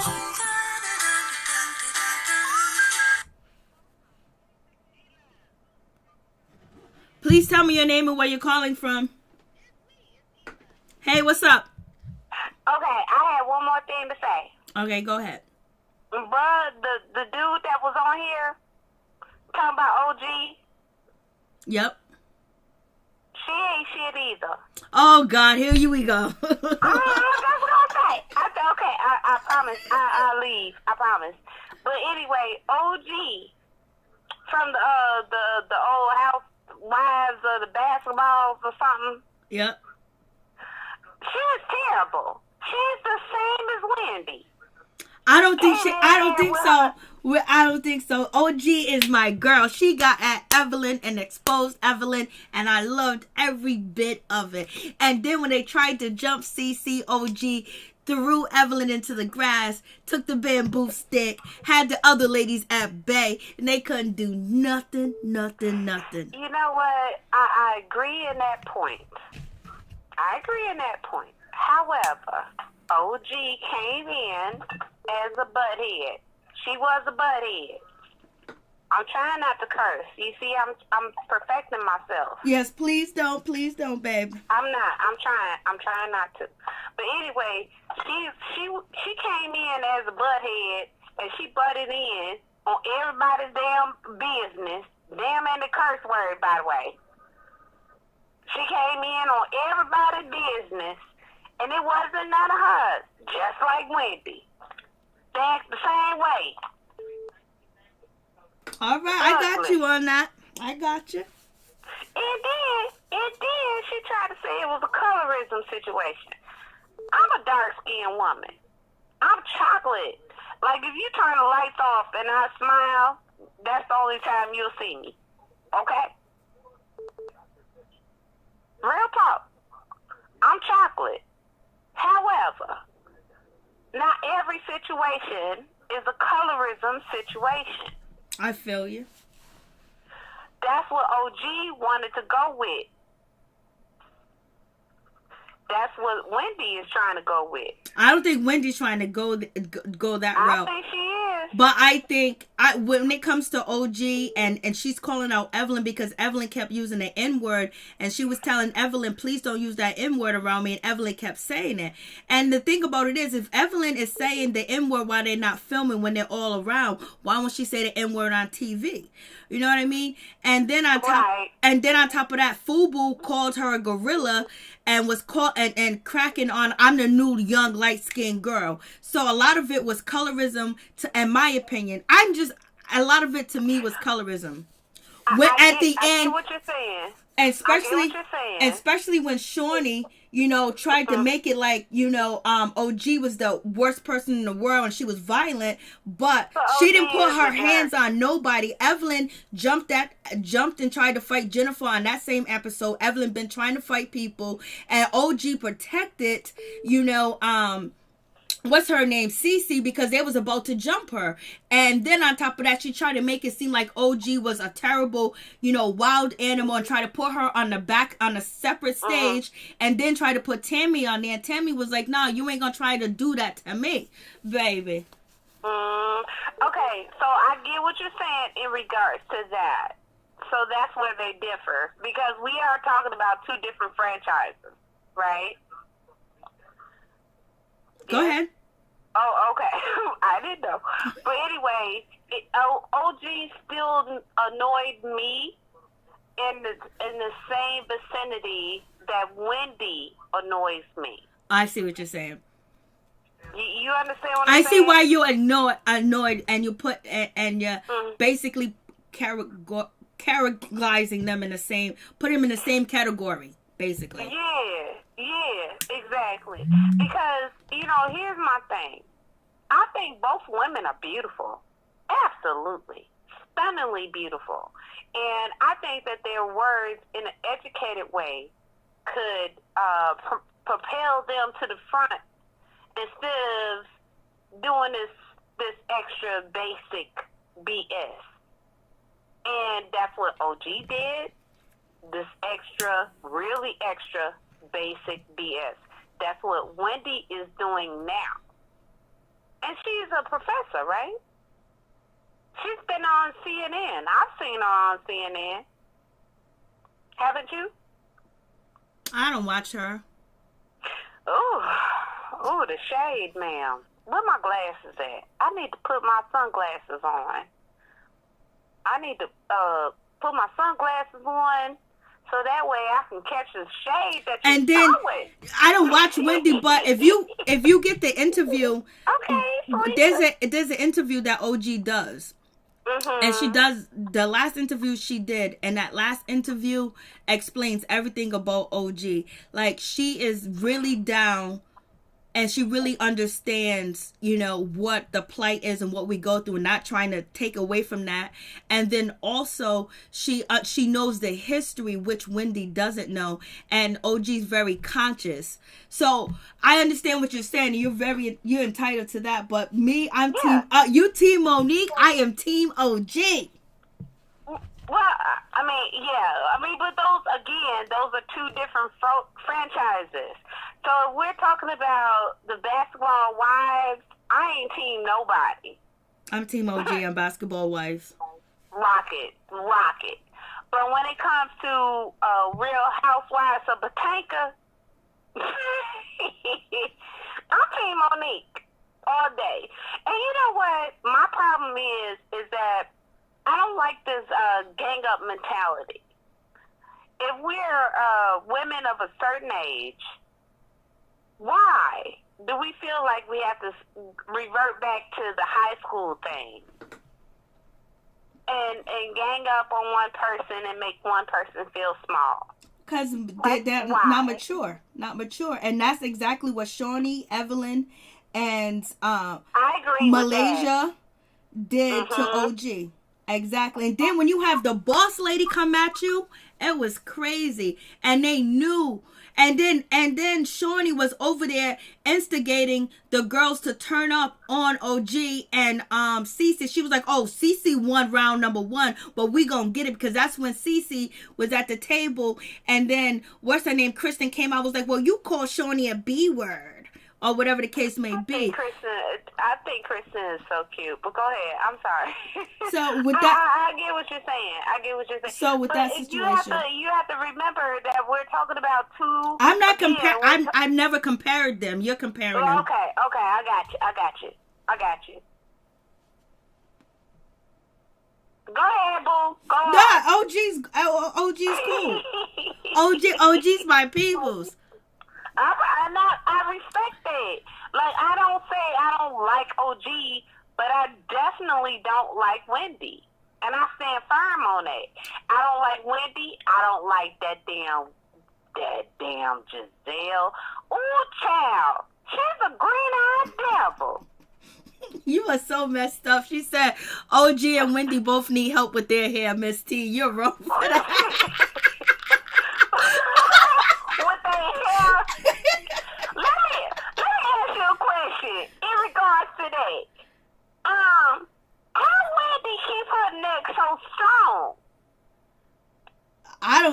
She got a neck. That's just skin. You know what, ma'am? That's just skin, girl. She got a pig feet for a neck. She got pig feet. You made me snort. I thought of pig feet when I see her neck. I just don't understand. Like, that's a lot of hair. And OG, I'm going to tell you, I know that's your girl. But OG is wearing a whole ass donkey on her head. A whole ass donkey. And you know what? 0485 just reminded me. And that's the worst thing ever, that her weave be looking bad, but OG's hair is down her back. And that's crazy. She don't show her real hair. And she never does. She did one time. She did one time. She had it in the afro and everybody cracked on her. But when you go onto her Instagram page, she had blew out her hair and it was down her butt. But then she throwing them blonde wigs and them other wigs and just be like, damn. Well, you know what? I shouldn't laugh. Because, like, that's, you know what? That's the part. I don't know if you want me to go deep. Can I go deep? As long as you don't swear, go ahead. No, ma'am. I will not. I won't disrespect your platform. But that's the part of the colonization that made us think that a certain kind of hair made us more beautiful, when we forgot as melanated people and as African people that our hair is supposed to grow up to the sun. We are a part of universe. And it makes me really sad when I see us women, us melanated women. And yeah, I always laugh and joke, but when it gets serious, I gotta get serious, okay? But it makes me sad to see us melanated women not feel comfortable to acknowledge and love our own self and our own hair and the fiber of our being. Even now, after being here for over 500 years, it's no longer 400 years. It's 500 years now. But if you go back deeper and you consider foundational black people Moors, which we are, Moors was here before anybody else in America. Absolutely. So we've been here all along, babe. A very long time. And you know what? At one point, the continents were very connected. Yep. At one point, someone could take a canoe and leave Africa and go to Americas or the Indian country, the red people country. And the red people country was red and black people country. We had our own code. We had our own system. We had our own way of growing food and loving on each other and a specific thing. And then there was these others that popped up and disrupted everything and said, hey, this is how it's going to go. This is the law. You're a witch because you honor earth, air, fire, and moon and sun, and you hug trees. So you're a bad person. You go against my religion, so we have to kill you. And all of this other destructive stuff. Sorry. Remove that. Destructive stuff came into play. So you have to really think really deep into it. And it's painful for a lot of us. But we can laugh and joke about everybody that put their lives on television, but a lot of us are not that strong to do it. You know what I want to do? What is Can that? I tell you, Mary Jane? What's up? I want to go on that TV show. What is that TV show? Oh, hell. Oh, I can't see. Where are my glasses? I told you I'm old, girl. I can't see nothing. Not Married at First Sight. The other show you talk about. 90 Day Fiancé? Girl, no. Ugh. Them people make me nervous. They do. Black Ink Crew? Huh? Black Ink Crew? What show? Oh, no. Ready to Love. Ready to Love. Uh-huh. Yep, that show. You don't watch it? Nope. Ooh, child. It's a, I'm sorry. I don't mean to tell everybody all my business, but it's a TV show. It's all these, it's on the own channel. You know what? I see one episode of it. I seen one episode. I think you should watch it. I think you should give your commentary. I would love to hear your perspective on that show. I think Married at First Sight, everybody give their commentary, but nobody really give a commentary on Black Love TV show. And I think you're amazing at doing that. I would love to hear your perspective. Is that okay? Oh, no, that's fine. I got you. Okay. I'm fine. Okay, let me get off this line. Go ahead, y'all. Time to party up. No, you did your thing. And I appreciate you. Well, you called in twice, even though today is your first day calling in, but we do appreciate it. I ain't calling no more. Oh, you better call back, girl. You gonna call back now. I ain't calling. You gonna call back. No more. You gotta call back after next week when you see what they did to Monique. If you don't talk about Ready to Love, girl, I ain't calling in no more. Oh, I can't. I'm a watcher. I can't make no promises. Oh, okay. Anyway, I'm gonna DM you and tell you all about it. No, I'm gonna give it another shot. I'm gonna watch another episode of it. But the first episode, I was like, Well, which one did you watch, though? I can't really explain it. They was just, going through their relationship. And they got a counselor there. They were sitting there discussing their relationship. But is this the one that you watched? Was that the one in Atlanta? I don't know where it was. I clicked on OWN and I watched it. Okay. Well, this one is in Texas. I don't know where is it, but there was a bunch of good-looking people. All the men look good, baby. They were gorgeous. Let me tell you something, honey. I called my ex-fiance. Did you hear what I said? You said you called your ex-fiance because you watched that show and you was ready for some did. love. And I was like, you know what? I'm sorry. And then, like, the very next day, I remember why he's my ex, and I was like, nah, bye, fool. I'm gonna check out but that means the show touched you very emotionally, so I'm gonna check it out. I'm gonna check it out and see if it might be that deep, but sometimes it's hard to discuss them type of shows sometimes when you're on a public platform, I think that you have the right formula. I love your voice. I think your patience is amazing. And I think that you can very well give an educated commentary. And there's a lot of people that try and fail. But I think you would succeed.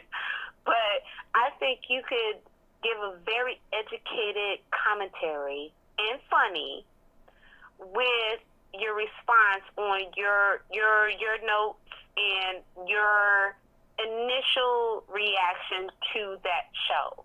I think that we need another black woman, beautiful black woman, that can give a commentary on a beautiful black show. I would love to see that. I'm gonna check it out. And that's what pulled me to your channel in the first place.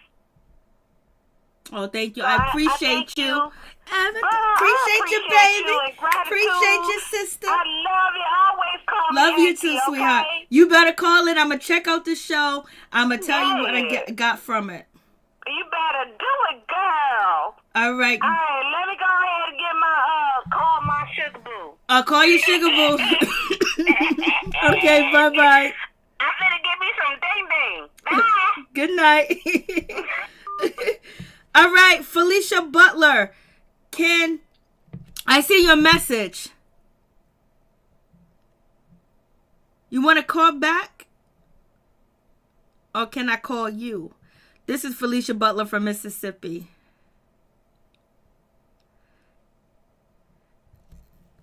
It's a little gray. Let's see.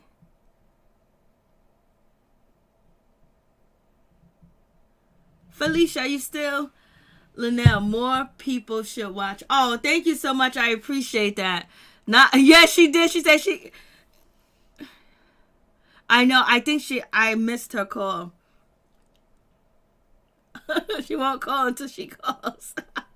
Y'all, Felicia, where you at? She might have went to sleep. Who knows? I thought I just seen her. Hey, Felicia, I missed your call. I got your message. You want to call back and tell me your perspective of what you think? I'm in deep.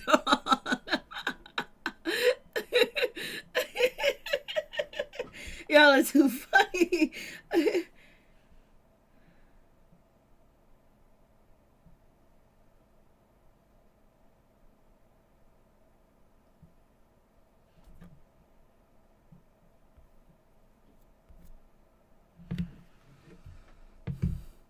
Hey, Felicia,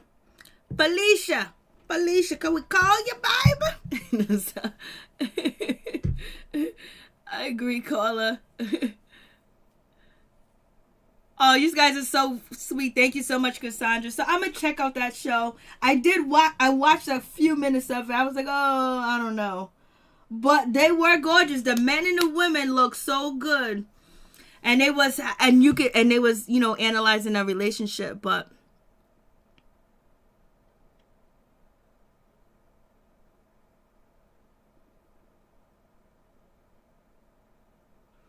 I wish Gizelle would stop drinking. I didn't even know she was drinking. Thank you, Happy Days. I appreciate that. Thank you so much. You guys, please like the video. Please like the video. I think we had 3 hours, Lord. Okay, I'll call you back, Felicia.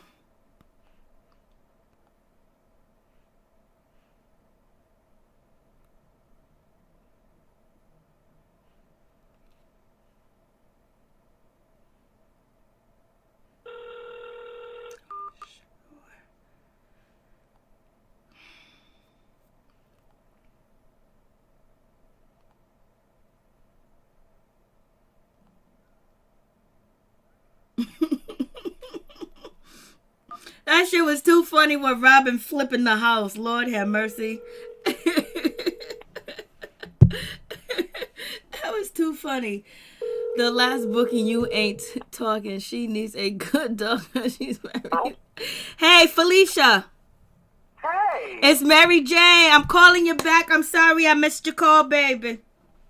That's fine. How you doing today? I'm doing good. It's good to hear your voice. How is everything down there in Mississippi? Did the hurricane do any damage or not? Yes, it didn't do the damage where I live in Harrisburg, but down there on Mississippi, Gulf Coast, it did. Oh, man. Damn. That's where the casino's at, right? Yes. I just say it like this because I go down there sometimes. That's the only reason I go down there.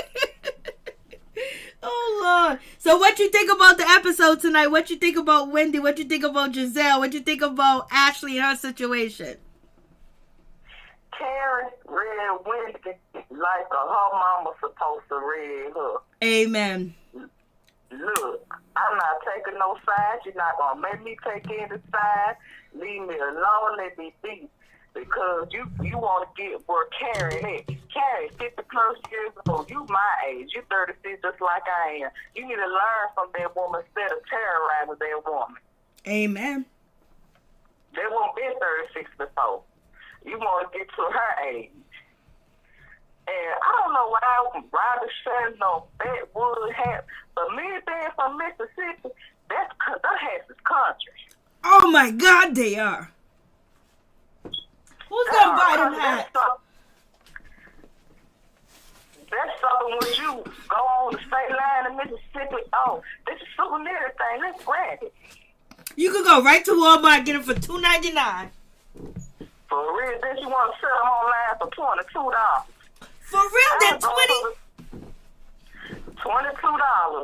I looked online. I'm like, $22? I can go to the Dollar Tree and give me a half for $1 and put the design with some country design she had, and I might have a better hat. In case of that much, I'll buy me a snapback. Right facts. And I'm not a hat person. I'm a hat person, and I wear a lot of hats when I don't feel like combing my hair. I know that's right. I'll put a hat on in a minute and call it a day, but I won't be putting on Robin hats because they don't cover your... I ready to go to Stuckies. Yeah, they don't even cover your whole head. They're half a hat. Yep. When I looked at, I say online, I say $22. I'm like, I could go to the hat store and buy a regular hat store. I can add them extra $2 or $3 with tax and buy me a snapback. Facts. Well, you know what? Robin has another failed plan. Ain't nobody buying them hats for $22. They only gonna buy them hats because it's Robin hats, and you gotta be a Robin fan. That's it. I don't want to buy them hats. I already shaved my head and I'm bald before I buy one of them hats. She said I'd rather shave my head off bald before I buy one of Robin hats. Lord have mercy. Lord. Y'all are killing me. For real. And then Gizelle, she know what she doing. She got Whitney what she wanted. Whitney is a puppet and Gizelle is her pulling some screams. And then one thing I'm mad about Wendy, she trying to fit in so bad in white supremacy word.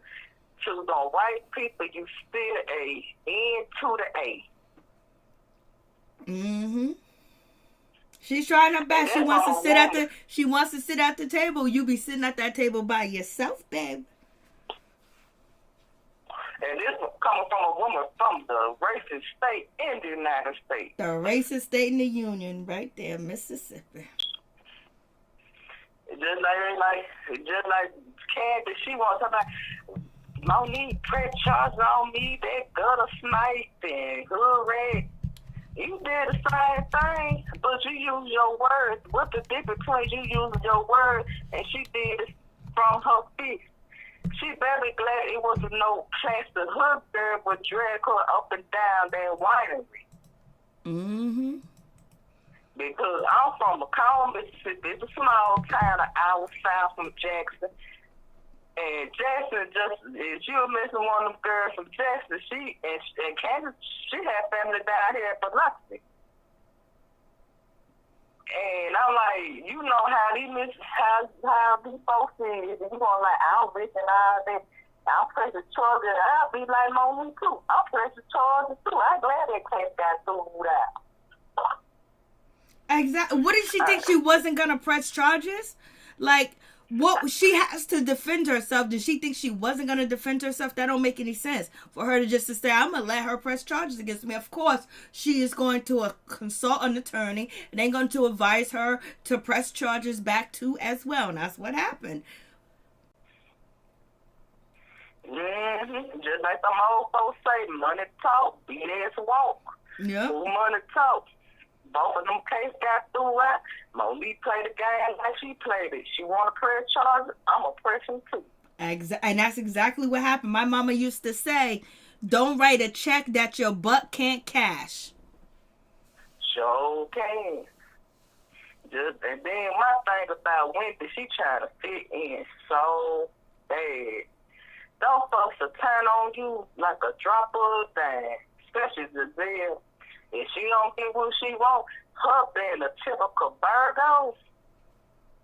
Mm-hmm. And they think they know everything and handle anything, and anything said to them wrong. Oh, you hurt my feelings. Oh, you don't supposed to do that, but you can retaliate to tease people, but nobody can't do it the same way. What about Ninja Turtle Jamal, Pastor Jamal Bryan? He already said. It was a woman I had seen on this thing on YouTube said that he did it for the storyline to make Gizelle feel good. She need to go get her a real man. She need to go on 90 Day Fiancé, Ready to Love, something, go to Zeuse like everybody else, make her own reality show. She's trying to get in that role to be Bravo's go-to girl. Now, if you have a pastor like Jamal Bryan that's popular and blasé the third, she's trying to play that role of the southern classy fashionista lady, and it's not working. And then T on the rising that the church was Jamal was passing out there in Baltimore. Those people didn't like Gizelle. Nope. Especially them old women. Them old women be going to church for years. They did not like Gizelle. They wanted Gizelle out their church just like they wanted Jamal out their church. Church, they got Jamal. I read the story. I went and did research just to find out what was going on. And oh Lord, they was trying to do everything to get them up out of there. That was a shame. He was over there. Grown up church in the South. Don't people and gonna respect them old sisters who've been in that church for years and years. And when that pastor mess up, that pastor is gonna get out of there. Trust and believe it. Because them women are the pocketbooks to the church. They can make people not tie and not show up and go to another church. That's why they respect them. Yep. And then I don't know what's going on in Luther right now, but I'm gonna end up finding on the news on the T on that, because I think after they did I'm like this, they did the sugar, the SP, A to the P on that. Mm-hmm. Why you gonna have one pastor who already molested young boys to another pastor being an adulterer?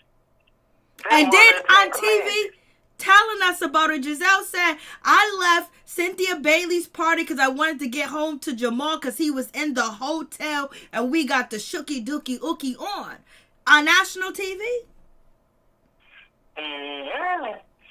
Just like I had watched tonight, the after show, what they be doing, and when they talk about Karen, the best thing Karen could do is shut the F up. Girl, you need to have you several seats talk about this lady who's been on this earth for 50 plus years. I think Karen about a year younger than my mom. Mm-hmm. And trying to downplay her. Talk about she need to shut up. And what degree have to do with anything? I'm so sick of people. I'm so sick of this lady saying that I have 4 degrees. I know. Every time I want to watch this show on Sunday, and I'm from Mississippi, and the liquor store don't open on Sundays, I had to get my liquor on Saturday night. Every time I'm going to start drinking to them when that lady comes every time she say I got 4 degrees, I'm going to take a shot. Shot, right? I mean, like, come on. You're killing us with that. Like, we're done. We're done with you and your degrees, baby. We done. I'm going to take a shot. Once I tell you, next episode, I'm going to get Bill thing of liquor. And every time that lady says she got 4 degrees, I'm going to take a shot. And I might call you kind of complicated. Don't call in, baby. Call in. I want to hear it. For real, because they get on my nerves. Like, people is not successful. You don't have to have a degree to be successful at all. Nope. That's one thing. You don't have a degree to be successful too as well. And you don't know if you're cheating, if you got the answers. We don't know what you did. You're bragging too much. You're braggadocious. It's enough. Like, what you want us to worship you because you got 4 degrees because you sat in college all your life? Because you sat in college pregnant? Like, come on. Difference between me and you have to pay all that money back. I know. Yep. You're behind. They gotta pay 8 degrees back because they both got 4. Well, they have to pay that money back because of regular social degree and back in debt, because I have a social degree, and that social degree is about like $35,000 for a social degree. Of course, you got a PhD. Of course, that's in the $100,000. We don't know how much the rest of them cost. So how they paying it back? And when she's only barely making $60,000 to $70,000 as a professor, word on the street is her husband ain't really taking no cases like that, you know? He need to go take an OJ case. He need to go take the Oklahoma bomber case so he can have a high profile case or something so they can get out there. You can't depend on reality TV paid girls, but you have to have something to fall back on, baby.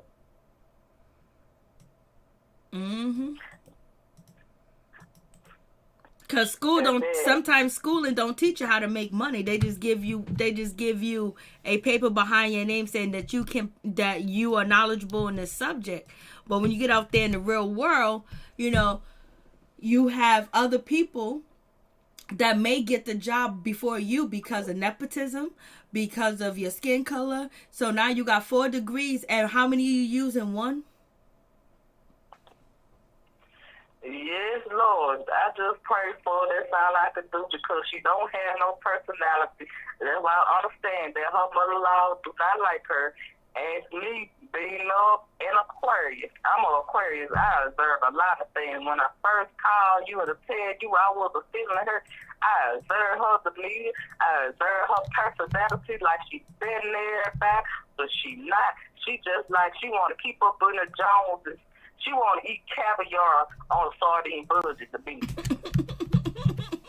Oh, yes. Trying to keep up with the Joneses. You know what it is. When you try to keep up with the Joneses, everything goes awry.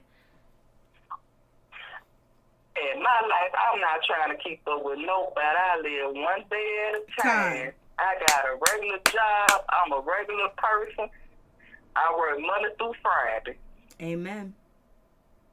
Amen. I'm not trying to keep up with nobody. I'm not trying to get the new car, new nothing. As long as I can get up and go and do what I want to do, that's it.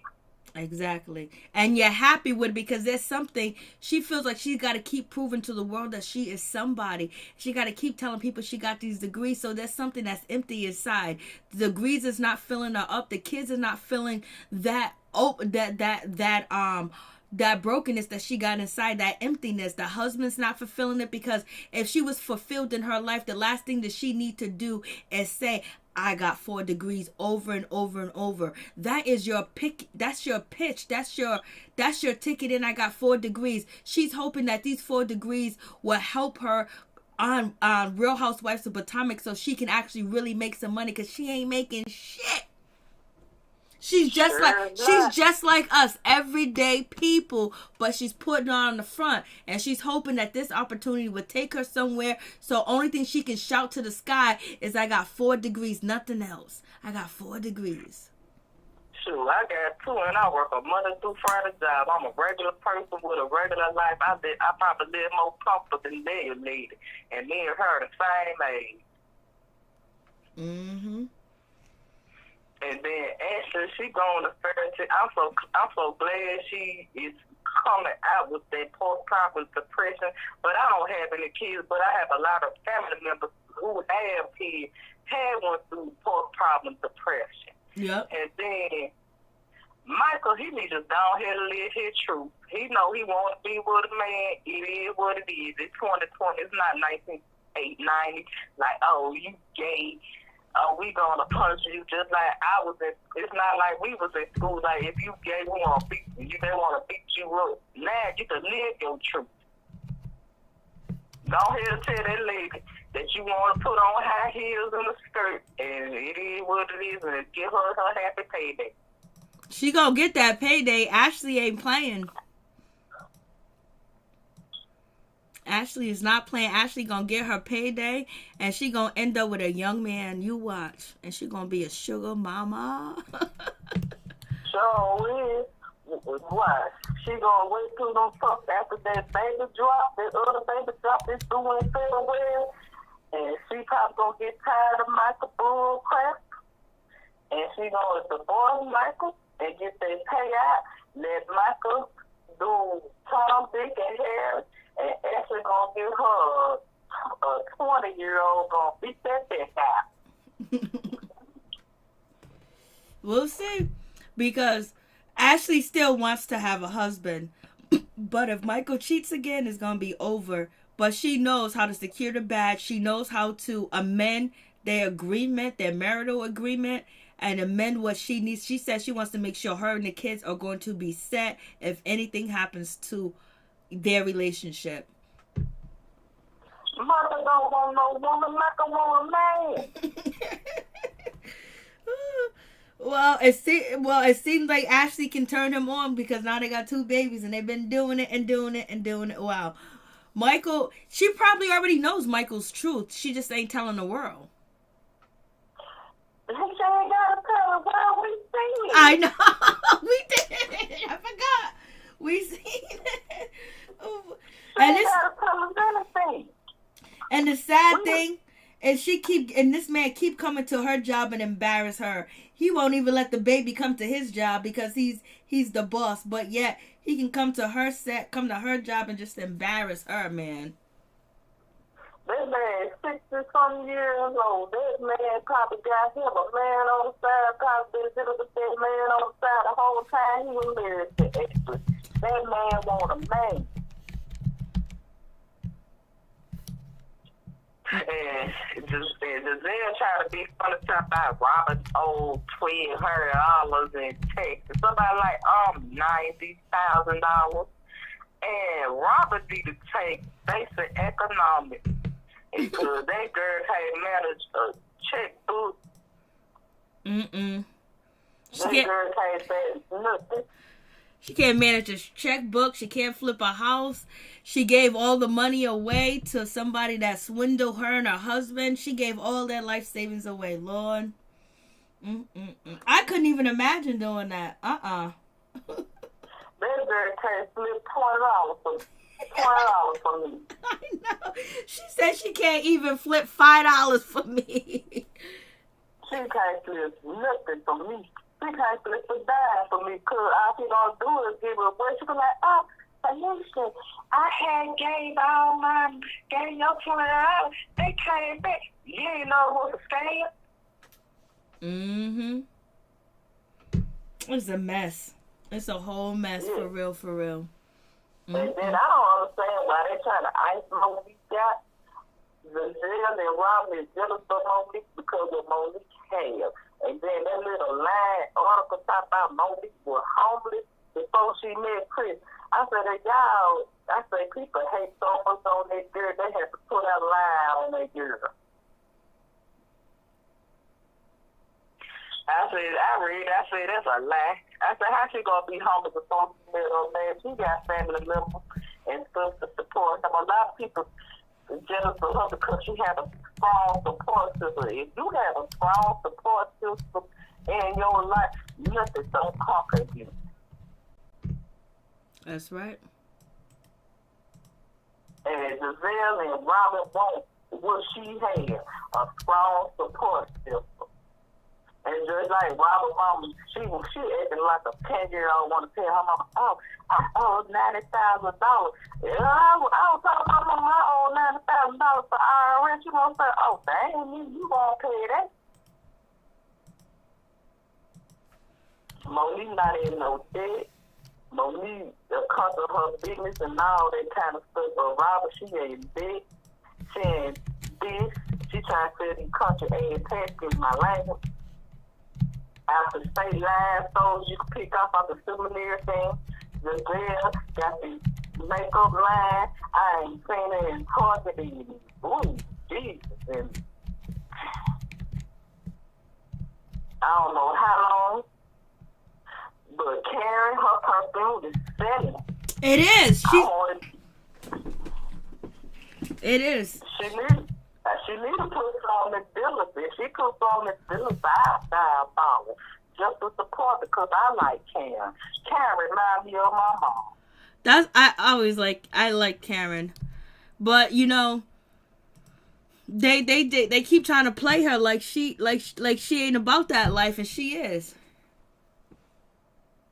Karen gonna shade you. Karen gonna tell you how she feel if she don't like her now. When you get in your late 50s, you don't have time for that. You ready? You almost damn near at a retirement. Excuse my language. You almost at retirement age in a couple of years. Early retirement at 62. Yep. And she's doing a damn thing. And it's just like and Wendy just feels like it's so easy for her to come after, you know, Karen. And it's just like, yo, Wendy, just relax. Just chill. You know, coast your way through. You don't got to be in all this drama. I'm just like that. If she followed Karen Lee, she will learn something.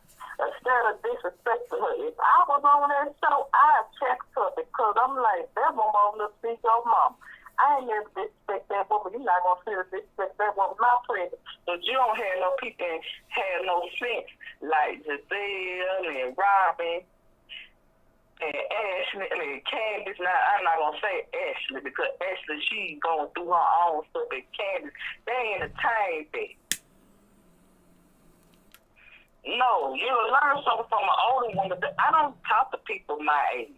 I talk to older people. Because you'll learn something. Amen. That's facts. That's facts. But sometimes people get... Instead of coming from that woman, you need to learn from her. And I hope she watch over me because everybody who called don't roast her up and down, especially me.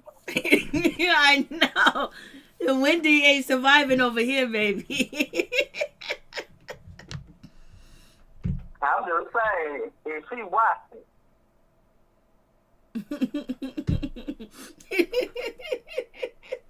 She don't have no personality. No, she could have a personality, but she thinks she always got to be combative and she always got to get at somebody and follow somebody when she just be herself and let the other ladies have their cattiness. And if she, you know, she doesn't do that. She wants to jump in and be the center of attention. She's making sure she get each and every moment of the camera. You know, she couldn't let Candice have a conversation with Karen. They've been knowing each other longer than they known you. And you got to slither your way down the stairs to try to check Karen. Karen had a roast. Yep. About how she slipped her foot down there like a snake. Yep. And then did the walk, and everybody else did the walk too. And then she was to put in on a joke. Yep. She was. She was. All right, Felicia. Thank you so much.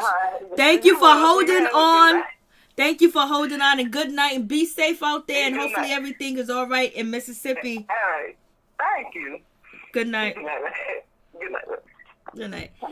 And let's send some prayers out to Happy Days that she get the protection and she get the help that she need to as well. Because Happy Days, you know, California has the wildfires going on, you know, and her family has been affected. So make sure that, you know, you lift up Happy Days in prayers and everything else like that, that she has the strength. She can keep going on. She stay grounded. She stay with the knowledge. She stay with the wisdom, and she's able to actually achieve what she wants to achieve for her family, and her goal is met, and they go to a safe, nice place, and everything works out, and her family is safe and happy and protected too as well, because the wildfires in California just keep going. We had another incident a couple of months ago. Now it's back. So lift up Happy Days in prayer that, you know, they all stay able, their mind is open, and they get the blessing that they need,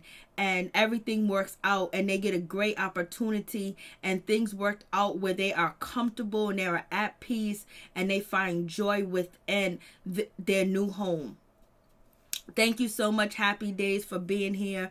And I know, you know, we talked earlier and the chat on the videos, and I just hope everything does work out, that you find a safe, wonderful place, a good neighborhood, a good area, a good environment where it's close to things that there's transportation, move back and forth, and give you the power and the strength to keep on, because I know you got to be strong for yourself and your family. And thank you so much. Happy days. We appreciate you. We're going to lift you up in prayers. Hey, what's going on, Reggie? What's going on with you?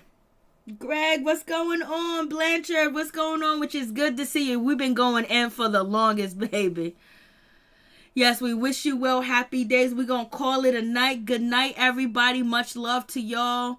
Peace, protection, health, and joy, and being able to prosper, having the knowledge and the wisdom and the discernment that you need to move through and maneuver in this world, baby. And thank you guys for being here, and we will be doing this all over again. And we're probably going to do a live either Monday or Tuesday. We'll finish up with, real chance of love. I keep saying that, but it's chance of love. And then Thursday we got the Braxtons. I need the extra smart people that know about the Braxtons, because y'all gonna have to help me through that. So thank you guys so much. Thank you, Fisher. Thank you, Ralph. Thank you, Norris, for calling. Thank you, Bay Boy. Thank you, Bay Boy, for coming in, and thank you for the donation. Thank you, Miss Chrissy, for coming through, and thank you for your donations too as well. Thank you, Evelyn, for calling too as well. Thank you, Felicia Butler, for calling too as well. Bay Boy 925, thank you for your donation. I do appreciate it from the bottom of my heart. Thank you guys so much. I'm not gonna probably say everybody's name, but thank you guys so much. Bay Boy, Mint, Felicia Butler, Just Muff Blogs, Miss T, thank you so much too as well. Thank you, Major, for coming through. I do appreciate you too as well.